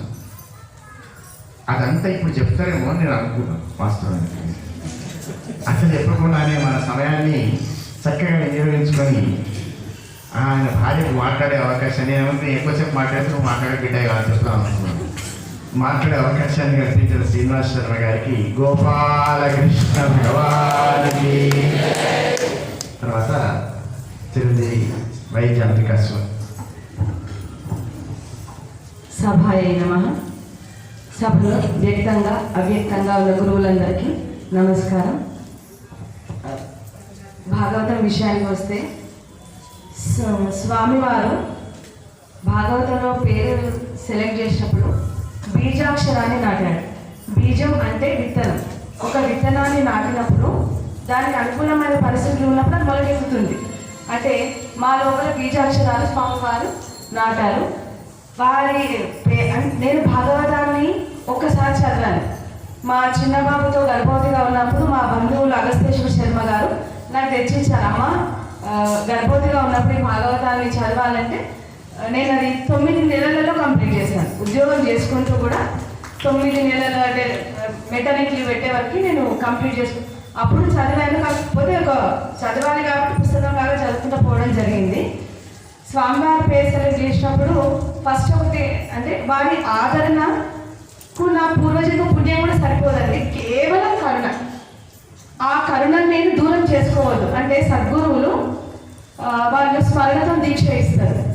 తర్వాత నేత్ర దీక్ష అంటే వాళ్ళ చూపులతో వాళ్ళు ఇచ్చేది ప్రతీది దీక్షనే. వాక్కు, స్మరణ, కరుణ. అంటే ఇప్పుడు మనం భాగవతం ప్రవాచకురాలుగా ఉంటే ఎంతో కొంత వాళ్ళ స్మరణలో ఉంటాం. ఆ అదృష్టాన్ని నేను దూరం చేసుకోవద్దు సార్. ఎంతమంది వస్తారా, ఎట్లా మాట్లాడుతున్నా, విషయం ఎట్లా ప్రవచనం ఇస్తున్న తర్వాత ఆ కరుణని ఆ ఆదరణని దూరం చేసుకోవద్దని ఒక్క భావంతో సరే ఇంతవరకు తీసుకొచ్చిన స్వామి వారే దిశానిర్దేశం చేశారన్న ధైర్యంతో వ్యాసపీఠం పైన ఉన్న అవ్యాజమైన నిశ్చయమైన ధైర్యంతో నేను ఏమి గురించి చెప్పడానికి ఏమనలేదు, ఒప్పేసుకున్న స్వామి. ఇంట్లో అయితే ఇక మొన్న ఒకరోజు అనుకోకుండా సెలవు వచ్చింది, నేను పొద్దున్నేసి చేస్తున్నా 3 గంటల నుంచి చదువుతుంటే నా మనసులో ఎంత బాధ అయిందంటే 10 అవ్వట్లేదు, నాకు కూర్చోరావట్లేదు. చదువుతుందని ఒక అసూయ అనమాట. మంచిగా ఇట్లా చూస్తున్నా చదువుతుంటూ నాకు టైం అడ్జస్ట్ అవ్వట్లేదు. కాకపోతే ఒక 3 days లీవ్ పెట్టుకొని లాస్ట్ 3 days లీవ్ పెట్టుకొని చదవడం జరిగింది స్వామి. సమగ్ర కుటుంబ సర్వే పడింది, అది 1 నెల రోజులు. డాటా ఎంట్రీ కూడా వేయడం జరిగింది, అది కొంత సమయం తీసుకోవడం జరిగింది. ఇంకొకటి ఏంటంటే మనము సంస్కారవంతమైన పిల్లలని అందించడం మన తల్లుల మన బాధ్యత. స్వామి వివేకానంద పుస్తకంలో ఉంటుందండి, సమాజానికి తల్లులు సంస్కారవంతమైన పిల్లల్ని ఇవ్వాలి. కాబట్టి ఆ సంస్కారవంతమైన ఇంట్లో సరే చదవడం తక్కువైన భాగవతం స్వామి భాగవతం ఈ ప్రవచనము ఈ జపం అనేది జరుగుతూనే ఉంది. అటువంటి సంస్కారవంతమైన పిల్లల్ని అందించాల్సిన బాధ్యత మనదే. ఆ ఉద్దేశంతోనే నేను ప్రవచనానికి ఇంకా నేను పేరు వచ్చిన వరకు నేను ఏది అనలేదు, స్వామి ఒప్పేసుకున్నాను. నేను మౌనంగానే అంగీకారాన్ని తెలుపుకున్నా. ఆ బాధ్యత అంటే ఇప్పటి పిల్లలకు కూడా మనము ఇప్పటి చదువుల ప్రకారం మన దగ్గర ఉండడం తక్కువ వాళ్ళ పీరియడ్, కాబట్టి ఉన్నంతలో ఇంకా లౌకికమైన చదువు వద్దండి. అది ఎక్స్ట్రా క్లాసెస్ స్పెషల్ క్లాసులు అంటారు, ట్యూషన్లు అంటారు, అక్కడ వాళ్ళు రుద్దుతూనే ఉంటారు. మనం ఇంట్లో మనకు చిక్కినంత సమయం నేర్పించుకోవాలన్న విషయంతోనే నేను చిన్న కానుకలు ఇచ్చుకుంటూ పిల్లలకి నేర్పించుకోవడం జరుగుతుంది. అయితే అమ్మ చిన్నవాడు అన్నాడు, అమ్మ భగవద్గీత మొత్తం నేర్స్తే నాకు ఏమి ఇస్తావు అంటే, ఒరే నేను సర్వేకి వచ్చిన డబ్బులన్నీ మీకే ఇస్తాను అన్నాడు. అంటే వాడు లేకేసిండు, ఒక అధ్యాయం నేర్చి చెప్పుడా నీకు ఇచ్చేస్తా 500 అంటే ఇంకొక 1000 మిగులుతాయో ఆలోచన అనమాట. 9 ఏళ్ళ ముందు 18 అధ్యాయాలు అంటే నన్ను వంట చేయక మొత్తం ఇచ్చేస్తా అని మెల్లగా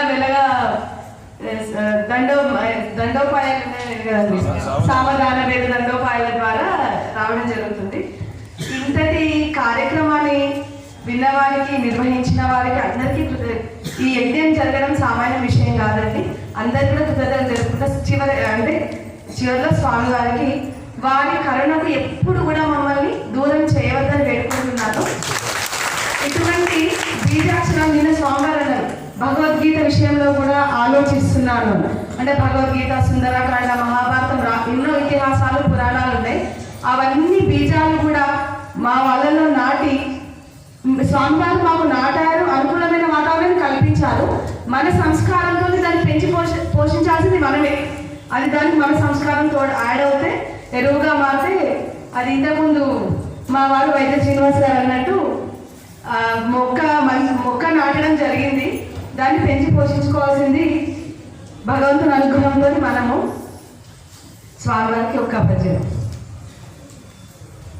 దయించి నా మీద తప్పులన్నీ క్షమించు, నన్ను మన్నన సేయు నారసింహ, వీడధముడటంచు నీదు మనములోన, కోపగించకు స్వామి ఇంచుకైనా, ముక్తిదాయక మిమ్ము మొక్కినందుకు చాలా, కరుణించి కాపాడు పద్మనాభ, నన్ను కరుణించి కాపాడు నలిననాభ, నన్ను కరుణించి కాపాడు పద్మనాభ, భూషణ వికాస శ్రీధర్మపుర నివాస, శ్రీయుతాకార మౌనీంద్ర చిత్తచోరా.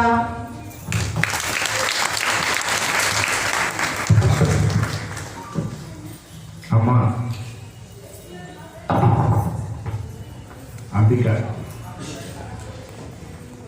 అంబిక అంటే అమ్మ.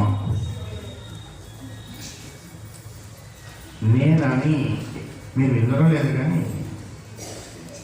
అంబిక ప్రవచనం చెప్పబోతున్నదని వేదిక మీద మొదలు చెప్పిన వారు ఆ ఉదయం వైద్యశ్రీ.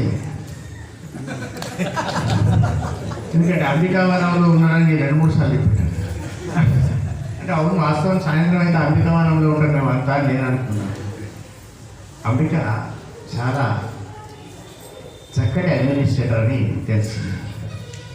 అంతేకాక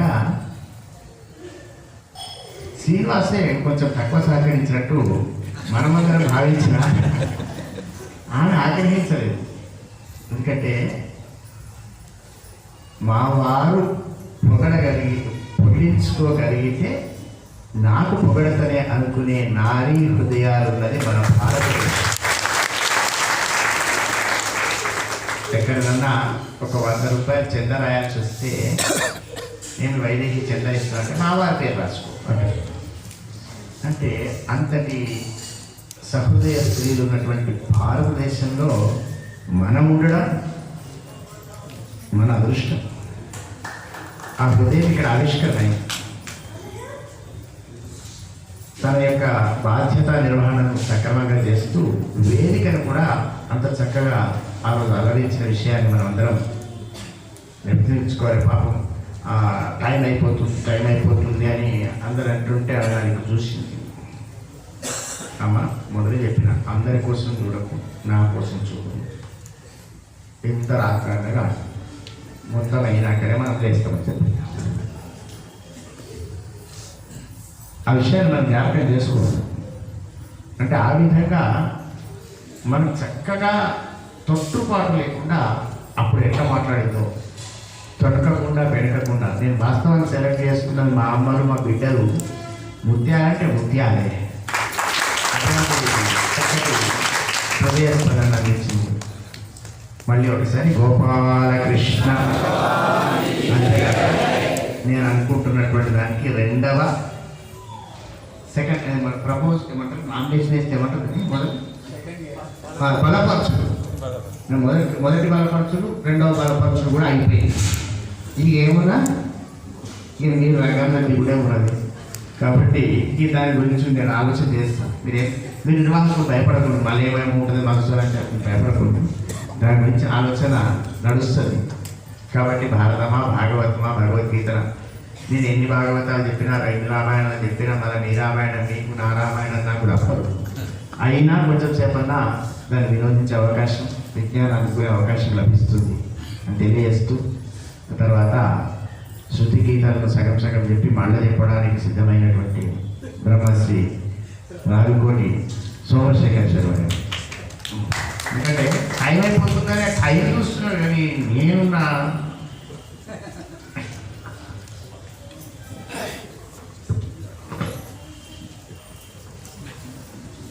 శ్రీ గురుభ్యో నమః. మా నాన్న చెప్పాడు, అరే మాధవన్ స్వామి ఏం చెప్తే చేయాలి. అప్పటి నుంచి అదే అలవాటు. ఏ పని చెప్తే ఆ పని అంటే ప్రవచనం కూడా. అయితే కాకపోతే ఒక చిన్న కిక్ ఏముంటుంది, ఇలా స్వామి చెప్పినట్టు చేసుడు చాలా కష్టసాధ్యమైనటువంటి విషయం. ప్రతిదానికి ఆల్రెడీ మీకు అనుమానం లేదు. ఏదైనా మా తాతలు మా నాన్నని నేను చెప్పుకోండి. మా తాత చెప్తుంది, యత్న ప్రయత్నము మానవ ధర్మము, జయాపజయము దైవాధీనములు అని చెప్తుంది. కాబట్టి మా నాన్నేమో చెప్పినట్టే మనడు, స్వామి చెప్పినట్టు చేసుడు కష్టము. కాబట్టి ప్రయత్నం చేసుడైతే మానవద్దు అని ఒక నిర్ణయం ఉన్నది. కాబట్టి అది ఒక ప్రయత్నం, ఏం చెప్పినా ప్రయత్నం చేసినాం. ఇది కూడా అంతే, అన్ని పనులలో ఈ పని కూడా ఒక ప్రయత్నం చేసినాం. ఇకపోతే చివరికి ఏంటంటే మా తాత పొద్దుట కూడా భజన చేస్తుండే. ఎంత ఇంకా భజన చేస్తుండే అంటే అప్పుడు చిన్న గుంటింగ్ కాబట్టి ఆ భజన ఉన్న పదచ్ఛేదం కానీ భావం కానీ అది అర్థం కాకుండా కానీ ఆ పదాలు చెవులకు ఇప్పటికీ గింగులు తిరుగుతున్నాయి అన్నమాట. అది ఒక్కటి చెప్తా స్వామికి, అదే రిక్వెస్ట్ అనమాట. ప్రభు ముझे నిరంతర సహన కరుదే లే సబ్ భార్. ఇది ఒక్కటి చెప్పి స్వామి గారికి నమస్కరిస్తూ శృతి గీత నేను మెత్తగా చెప్పిండంటే ఈ స్పందన ఇంకా మెత్తగా చెప్పింది. అయినా హత్తుతో చెప్పాడు. అంటే సోమశేఖరుడు కదా, సోమశేఖరుడు అంటే స ఉప, ఉమతో కూడిన శేఖరుడు. కనుక అర్థవంతమైన పదాలను ప్రయోగించడంలో నిష్ణాతుడు అని సోమశేఖరుడికి నిరూపణ. ఆ అర్థవంతమైన పదాలు మళ్ళీ మనం మొన్న చెప్పినా మళ్ళీ జ్ఞాపకం చేస్తున్నా, నేను మర్చిపోను. కాబట్టి మనందరం ఒకసారి ఎప్పుడు ఇంట్లో కూర్చుందాం, మళ్ళీ శృతిగీతలు చెప్తారు, మనం విందాం. ఆ ప్రయత్నంలో ఇప్పటి నుంచే ఉండమని అలాగే చెప్తూ ఇక సోమశేఖర్ శర్మ గారికి ఏదే గోపాలకృష్ణ, ఆ తర్వాత ఏకాశ స్కంధాన్ని అందించిన బ్రహ్మశ్రీ శ్రీవాళ్ళ శ్రీనివాస్ శర్మ గారు. నీ షాప్ ఏం చేసినావు?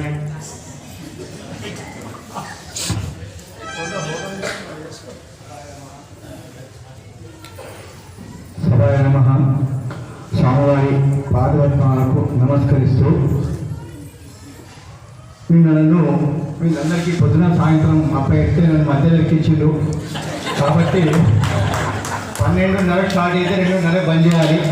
కాబట్టి నేను దుకాణం ఎప్పుడు బంద్ అవుతుంది అని చెప్పి చూసిండు. కాబట్టి నేను ఏం చెప్పినో, నేను మధ్య భారత్ కన్నా షాప్లో పోయినా, సారీ బ్రేక్ వేసినా కూడా మళ్ళీ ఆగకుండా బ్రేక్ వేసినట్టు చేసినా మళ్ళీ పోయినా, నేను ఏం చెప్పినో నాకే అర్థం కాలేదంటే మీకు ఎవరికి అర్థం కాలేదు. కాబట్టి నా ఈ భాగవతము ఇది చెప్పాలి, తగ్గించాలి అనేటువంటిది. ఎందుకంటే నేను రంగంపేటలో స్వామివారి దగ్గర ఉన్నప్పుడు ఒక అధ్యాయం రాస్తే 20 పేజీలైంది. అది స్వామిని వచ్చిన కాదు బిడ్డ అని చెప్పేసి నాకు చెప్పిండు. తర్వాత నేను ఏది చదువుదా, ఏది కట్టేద్దామని కూడా ఏదేదు. భాగవతం లోపల ప్రతి అక్షరం కూడా ఒక బీజాక్షరం అని చెప్పేసి నాకు అనిపించింది విషయం. కాబట్టి ఏది వెళ్ళకుండా, ఎందుకంటే అక్కడ కుమారుడు ఉన్న విషయము, కృష్ణమూర్తుల ఉన్నాడు, వాళ్ళ ముందర ఏం చేశాను కూడా. కాబట్టి ప్రతి ఒక్కటి అక్షరం కూడా బీజాక్షరమే అది విషయము. నాకు తెలిసినటువంటి చెప్పడం జరుగుతుంది. అయితే ఇంకొకటి స్వామివారి ఆజ్ఞతోటి ఒక విషయం స్వామివారిని ద్వారా కార్యక్రమం చేద్దామని అంటే అందరి ద్వారా అనిపిస్తుంది. ఎందుకంటే దేవుడు గారు నిన్న శృంగేరి లోపల 6 నెలల కింద 108 మందితోటి భాగవత సప్తాహ కార్యక్రమం ఇది. మనం కూడా ఇక్కడ స్వామివారి ఆరాధన లోపల సదానంద సాంప్రదాయం లోపల స్వామివారు ఎండాకాలం లోపల, ఎందుకంటే చాటు మాసం లోపల ఎండాకాలం లోపల కూడా మా లింగన కానీ సీనన కానీ కార్యక్రమం మొదలుపెట్టి మిగతా వాళ్ళందరితో తక్కువగా ఒక 108 మందితోటి చూలిక భాగాన్ని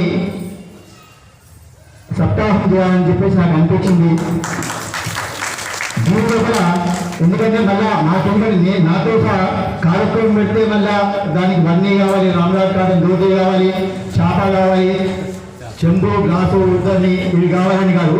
ఎందుకంటే ఇది ఇప్పుడు దుకాణం లేదు, కానీ దీని లోపల షాల్లా ప్లస్ మెమెంటో ఖర్చు 200 తక్కువ 1000 రూపాయలతో నాకు తెలిసిన విషయము. తర్వాత మా దుకాణం తర్వాత తెలుసుకోగలిగిన విషయము. కాబట్టి ఈ కార్యక్రమం స్వామివారు ముందు స్కూల్ పిల్లలు, తర్వాత మిగతా కార్యక్రమం లగ్న కార్యక్రమం వదిలిపెట్టేసి మిగతా తక్కువ ఎక్కువ అయినా పర్వాలేదు. ఎందుకంటే స్వామివారు అనుకుంటే మాత్రం తగ్గేది లేదు ఎక్కడ విషయము. కాబట్టి ఎక్కడ ఉన్నటువంటి మా సూరక్క, సావిత్రక, సుమిత్రక, ఒక ప్రభావి, అంబిక, నర్మద, ఇంకా పేరుని పెద్దలక, చిన్నక, ఉన్నక్క ఎందుకంటే ఆశ్రమంలో ఉన్నప్పుడు ఇక్కడ ఉందో లేదో శివలింగ అని చెప్పేసి ఒక మేడం అండి, ఆమె సోదరి, ఆమె ఒక భాగవత భర్త దేవార్జన సోదరి, తర్వాత చాలా మంది ప్రయత్నించారు. అప్పుడే నాకు అనిపించింది స్వామివారు అంటే నేను మాట్లాడింది తప్పుగా తెలియదు. ఒకసారి ఏమీ లేకుండా ఇంత సన్మానమైన కూడా ఈ విధంగా అవుతుంది. కాబట్టి ఓన్లీ ప్రసాదం దగ్గర స్వామి ఎక్కడ అక్కడ నాకు తెలిసింది. కాలాజాతంతో సహా నిరుపేదకి ఎక్కడ ఉంటే నాకు తెలిసిన విషయం. కాబట్టి ఓన్లీ ప్రసాదం మాత్రమే తీసుకునేటువంటి విధంగా స్వామివారు ఆలోచిస్తారని అనుకుంటున్నాను. మిమ్మల్ని తప్పులు మాట్లాడితే క్షమించాలి. బ్రహ్మశ్రీ శ్రీవాళ్ళ శ్రీనివాస్ శర్మ గారు మెల్లమెల్లగా ప్రతిపాదనలను బలపరిచి వ్యక్తీకరణ దాకా తీసుకువెళ్ళాము. అటువంటి కార్యక్రమం ఈశ్వరానుగ్రహం వల్ల మనం గురువు గారి కరుణ ఉంటే తప్పనిసరిగా ఏదో ఒక మంచి కార్యక్రమ వేదిక చూసుకొని సమయం చూసుకొని తప్పనిసరిగా నిర్వహించుకుందాం. అయితే శ్రీనివాస్ 2 నెలలు రంగంపేట ఆశ్రమంలో నాతో పాటు చాతుర్మాస్యంలో ఉన్నారు. రోజు నాకు ఏకాదశి స్కంధాల్లోని అంశాలు మొత్తం వినిపించింది. ప్రతిరోజు వారు ప్రవచనం చెప్పినారు, నేను విన్నాను. ఏకాదశి స్కంధం మొత్తం క్షుణ్ణంగా వారికి చెప్పదలుచుకున్న భాగాన్ని అంతా చెప్పింది. ఇక స్వామి విన్నదే కదా, ఇక వీళ్ళు విన్నా ఒకటే వినకుండా ఒకటి అని దంచుకుపోయినారు. ముద్రలో కొంచెం అర్థం కాని వాళ్ళకు అంటే అక్కడి నుంచి ఎవరు చూపిస్తున్నారో నాకు అర్థమవుతలేదు. ఎందుకంటే టైం చూపిస్తున్నట్టున్నాయి. ఆ టైం ఇటు చూస్తారు వేగం వెళ్తున్నారు, అటు చూస్తారు వేగం వెళ్తున్నారు. అంటే మొదలై ఏకాదశి స్కంధం గరం ఉంటుంది. అయినా అందులో ముఖ్యాంశాలు నేను చెప్పినప్పుడు కానీ కొంచెం ముందు కానీ కొంచెం ఆపుకుంటూ వాస్తవానికి ఒక అక్షరం కూడా వదిలిపెట్టకుండా నాకు అనిపించింది. అది మాత్రం వాస్తవం. అది వేగమా తక్కువ నెమ్మదిగా కాదు, కానీ ఒక అక్షరం కూడా వదిలిపెట్టాలి. అందుకే ఆయన చెప్పిండు ఏమని, వచనాలు కాదు అక్షరమే బీజాక్షరం అని. కాబట్టి అటువంటి శ్రీనివాస్ శర్మ గారు చక్కటి సూచన చేసినందుకు ఆయనకి గోపాలకృష్ణ తర్వాత శ్రీవాళ్ళ శంకర త్రిబులెస్ చెప్పింది కదా మా అమ్మ. శ్రీవాళ్ళ శంకర శాస్త్రి. ఇప్పుడు శాస్త్రి అని చెప్తారు.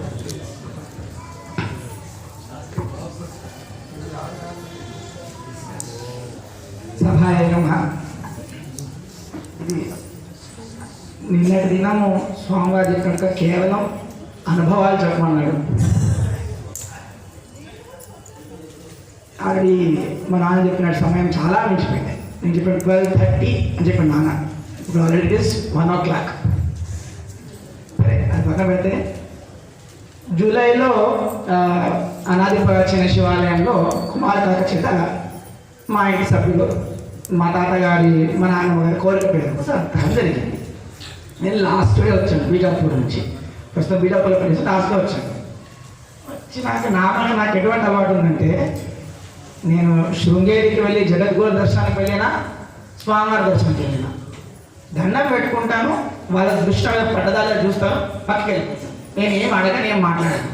ఎందుకంటే మనం ఏం మాట్లాడితే వాళ్ళేమంటారో వాళ్ళు చెప్పింది ఎక్కడ వినాల్సి వస్తుంది. చెప్పింది వినకపోతే అంతకంటే పాపం ఇంకోటి. నేను ఎప్పుడు మాట్లాడాను ఎవరితో, శృంగేరిలో మాట్లాడాను స్వామివారితో, ఇక్కడ స్వామివారితో మాట్లాడాను. దండం పెడతాను, వెళ్ళిపోతాను. ఆ రోజు అంతే. స్వామివారి అక్కడ నడుచుకుంటూ వస్తున్న శిశు మందిరం దగ్గర ఉంచాడంటే వెళ్ళే ఎదురుగా దండం పెట్టాను.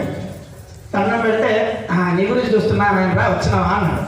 ఇది ఏమున్నది నాకు అర్థం కాదు, ఎందుకు వచ్చినామని. సరే అన్న దండం పెడుతూ మళ్ళీ వెళ్ళిపోయాను.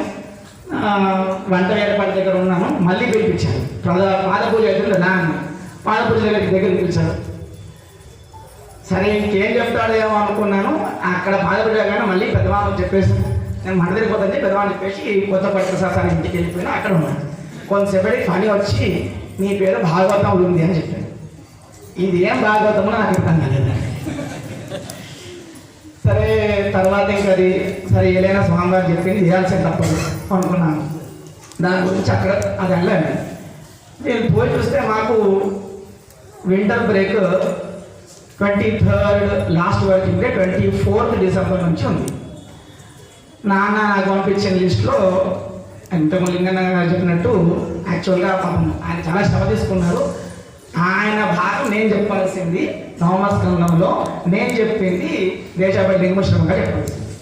నేను నాన్న చెప్పిన నాన్న ఇది 23rd లాస్ట్ వర్కింగ్ డే ఉంది, కంపల్సరీ పెట్టాలి, దానికి వీలు లేదు, స్వామివారితో మాట్లాడినాను. అది ఎప్పుడు చెప్పాను. నాన్న అంటాడు స్వామి వీలు ఇస్తలేదు కదా, స్వామి టైం దొరకలేదు, స్వామి దొరకలేదు. ఇది ఎక్కడ దాకా అయిందంటే దసరా దాకా అయిపోయింది. దసరా కూడా నేను ఇంటికి వచ్చినప్పుడు పండిత్ మామ, సోమమామ, గణపతి అందరూ ప్రిపేర్ అయినవారా, ప్రిపేర్ అయినా ఏం ప్రిపేర్ కావాలి సెలవులో వెళ్ళాలి. సోమమ్మ చెప్పిన ఎట్లా అంటే సోమమ్మ ఏం కాదు, అయితే నీ సెలవులన్నా మారుతాయి లేదా స్వామి అన్న మారుతాయి. తర్వాత ఎప్పుడు నవంబర్ ఆరంభంలోనూ ఎప్పుడు అరే నీ స్వామి ఒప్పుకున్నట్రా ఓన్లీ మ్యూచువల్ ఎక్స్చేంజ్ చేసేయండు అని చెప్పింది. అప్పుడు నేను ఆ పార్ట్ ప్రింట్ తీసి పెట్టుకున్నాను. నేను నవంబర్ పెట్టాను, అంతే ప్రింట్ తీసి పెట్టాను. దాని గురించి తర్వాత కార్యగత వల్ల దాని గురించి పెద్దగా పట్టించుకోలేదు నేను. ఇంకా దగ్గరకు వస్తున్న సమయం మా భార్య ప్రిపేర్ అయినాను, ఏం ప్రిపేర్ కావాలో నాకు అర్థం కాలేదు. లాస్ట్కు ఒకసారి దాంట్లో ఇంపార్టెంట్ పాయింట్స్ నోట్ డౌన్ చేసుకున్నాను. ఇక్కడికి వచ్చినాక నేను అనుకున్నాను, ఇక్కడికి వచ్చినాక కనీసం నాకు 2 రోజుల సమయం ఉంటుంది, చూస్తాను ఎలా చెప్తున్నారో జనాలు ప్రవాచకులు అని అనుకున్నాను. అక్కడ మొదటి దినం కూర్చున్నాను. ఫస్ట్ సీన్ అనే ప్రోగ్రామ్ అది. ఆయన భీకరంగా పద్యం చెప్పడం మొదలుపెట్టాడు. నాగా ఒక పద్యము రాదు, ఇంకా భయమైంది. సాయంత్రం అలాగే కంప్యూటర్ ప్రోగ్రామ్ అంటే నేను రానేలేదు, ఇంకా ఉంచాను. లాస్ట్కు 8:30కే వచ్చాను నేను. తెల్లారి సోమమ్మ ప్రోగ్రామ్, సోమమ్మ చెప్పిందని ఫాలో కావాలని ఆయన అనుకున్నా. వచ్చి కూర్చున్నాడు సోమమ్మ చెప్పింది, నేను కూడా ఇలా చెప్పగలని ఏమో అనుకున్నాను. అప్పటికి నాకు చెప్పిన స్వామి దగ్గరికి వెళ్ళరా సూచన ఇస్తాను. నేను చెప్పాను కదా స్వామి దగ్గరికి ఎప్పుడు వెళ్ళాను, అడిగినా ఆయన చెప్పిన మనం ఫాలో కావాలి. అందుకే నేను వెళ్ళింది. ఇంకా మా నాన్న కూడా వచ్చింది, మీరు వెళ్ళరా అనుకున్న. ఆఖరకు సీన్ తాత ప్రోగ్రామ్ అయిపోయిన తర్వాత తెలుసు కుమార్ గారి దగ్గరికి వెళ్ళరా అన్నాడు. ఆయన దగ్గరికి వెళ్ళాను. ఇక్కడ ఆయన చెప్పిన పైన పడుచుకున్నాను. అందుకే నెంబర్ దర్శగా ఫోటో పెట్టాను, లాస్ట్ మినిట్ ప్రిపరేషన్ అని చెప్పి నా ఫోటో. కుమార్ గారికి చెప్పిన ప్రోగ్రామ్ పాయింట్స్ ఆయన చెప్పాను, నీకు చెప్దాం అనుకుంటున్నాను కాక అంటే చెప్పమన్నాడు. ఇంకొక నేను స్టార్ట్ చేశాడు. ఇంకా వచ్చినాను, కూర్చున్నాను. ఆ ధోరణ అయిపోయింది. కాబట్టి ఇందులో నేను చేసింది ఏం లేదు. స్వామివారి పెట్టు సోదరి కూడా పలికించేవాడు రామభద్రుడు ఉండట, అంతే, మనకేం లేదు. కాకపోతే చివరిగా చెప్పాల్సింది ఒక్కటే అనుకుంటున్నాను, తప్పుంటే మన్నించండి. నర్య ప్రజామే గోపాయ అమృతత్వాయ జీవసే జాతాం జనిష్యమానాంచ అమృతే సత్యే ప్రతిష్ఠితాం. ఏంటిది నాకు తెలిసిన అర్థం ఏంటంటే, ఒక దీపం వెలిగించినాను. దీపంతో జాతాం జనిష్యమానంచ అంటే పోయిన వాళ్ళు రాబోయే వాళ్ళు కూడా ఈ దీపంతో అమృతత్వాన్ని పొందుతారు కనుక. అటువంటి దీపాన్ని ఇక్కడ స్వామివారు వెలిగించారు. అందరూ ఆ దీపం వెలుగులో ఇక ముందు కూడా దీన్ని ఇలాగే అమృతత్వాన్ని పొందేట్టుగా కొనసాగించాలని నేను భావిస్తూ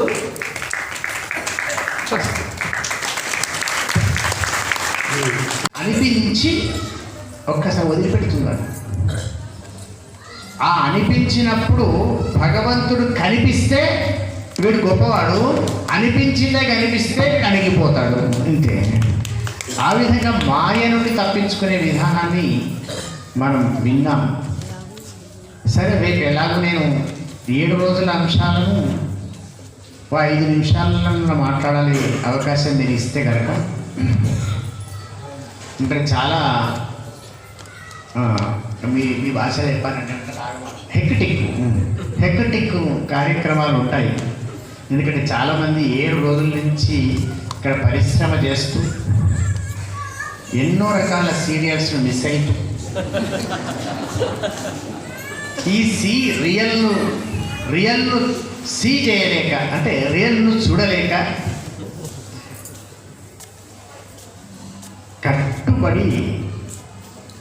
కట్టుబాట్లతో దాన్ని మనం వింటున్నాం. ఇక అందరికీ కావలసింది చివరికి చెప్పిండు భాగవతం లక్షణాల్లో ఆశ్రయం, ముక్తి. ముక్తి అంటే విడుదల. 7 రోజుల నుంచి కట్టిపడేసిన భాగవత ప్రవచనము నుండి ఇక రేపు విడుదల కావడానికి అందరూ ఎంత ఉత్సాహంతో ఉన్నారని నేను చూస్తున్నాను. అయిపోతుందా ఆ ఉత్సాహాన్ని రేపు మనం పంచుకునే విధానం. ఇన్ని రోజులు జరిగినటువంటి అంశాలను ఒకసారి మనం మనసులో తలుచుకుంటూ కాలమును దృష్టిలో ఉంచుకొని ఏ విధంగా మెదులుకోవాలనే అంశాలను రేపు 2 కార్యక్రమాలు ఉంటాయని సాయిబాబా గారు సూచించారు. ఆ కార్యక్రమ సరళి వారు సూచిస్తారు. వాస్తవానికి రేపు మాట్లాడాల్సిన అంశాలు చాలా ఉన్నాయి, కానీ ఆంశికులు కూడా చాలామంది ఉన్నారు. ఆ ఆంశికులను దృష్టిలో పెట్టుకొని మళ్ళీ మనం మాట్లాడుకునే వీలుంటే చూద్దాం. అయినప్పటికీ రేపటి సభను పూర్తిగా నిర్వహించుకొని మన యొక్క సాధక బాధకాలను మనలోనే ఉంచుకొని బోధనా మార్గంలో సాగిన ప్రవచనము మనం అనుసరించినప్పుడే ఆ బోధనకు విలువ. లేకుంటే ఏమవుతుంది? పుక్కిటి పురాణం, పుక్కుటి పురాణము కాదు అని దృఢంగా చెప్పాడు మనవాడు. వాస్తవానికి శాస్త్రి శంకర శాస్త్రి కదా అని పేరు. ఆ మీదికో స్త్రీ ఉంది, సరే అది ఉండని, పక్కకొక స్త్రీ ఉంది. ఆమె కాసుల గలగలలాగా శబ్దాల గలగల, అర్థవంతమైన శబ్దాల గలగల మనం విన్నాం. ఆ గలగల మన లోపల నిజంగా ప్రవహిస్తే ఇక మనకు కలకల ఉండదండి. కాబట్టి ఆ విధంగా భగవన్నామ స్మరణ చేసుకుంటూ ఉంటామని తెలియజేస్తూ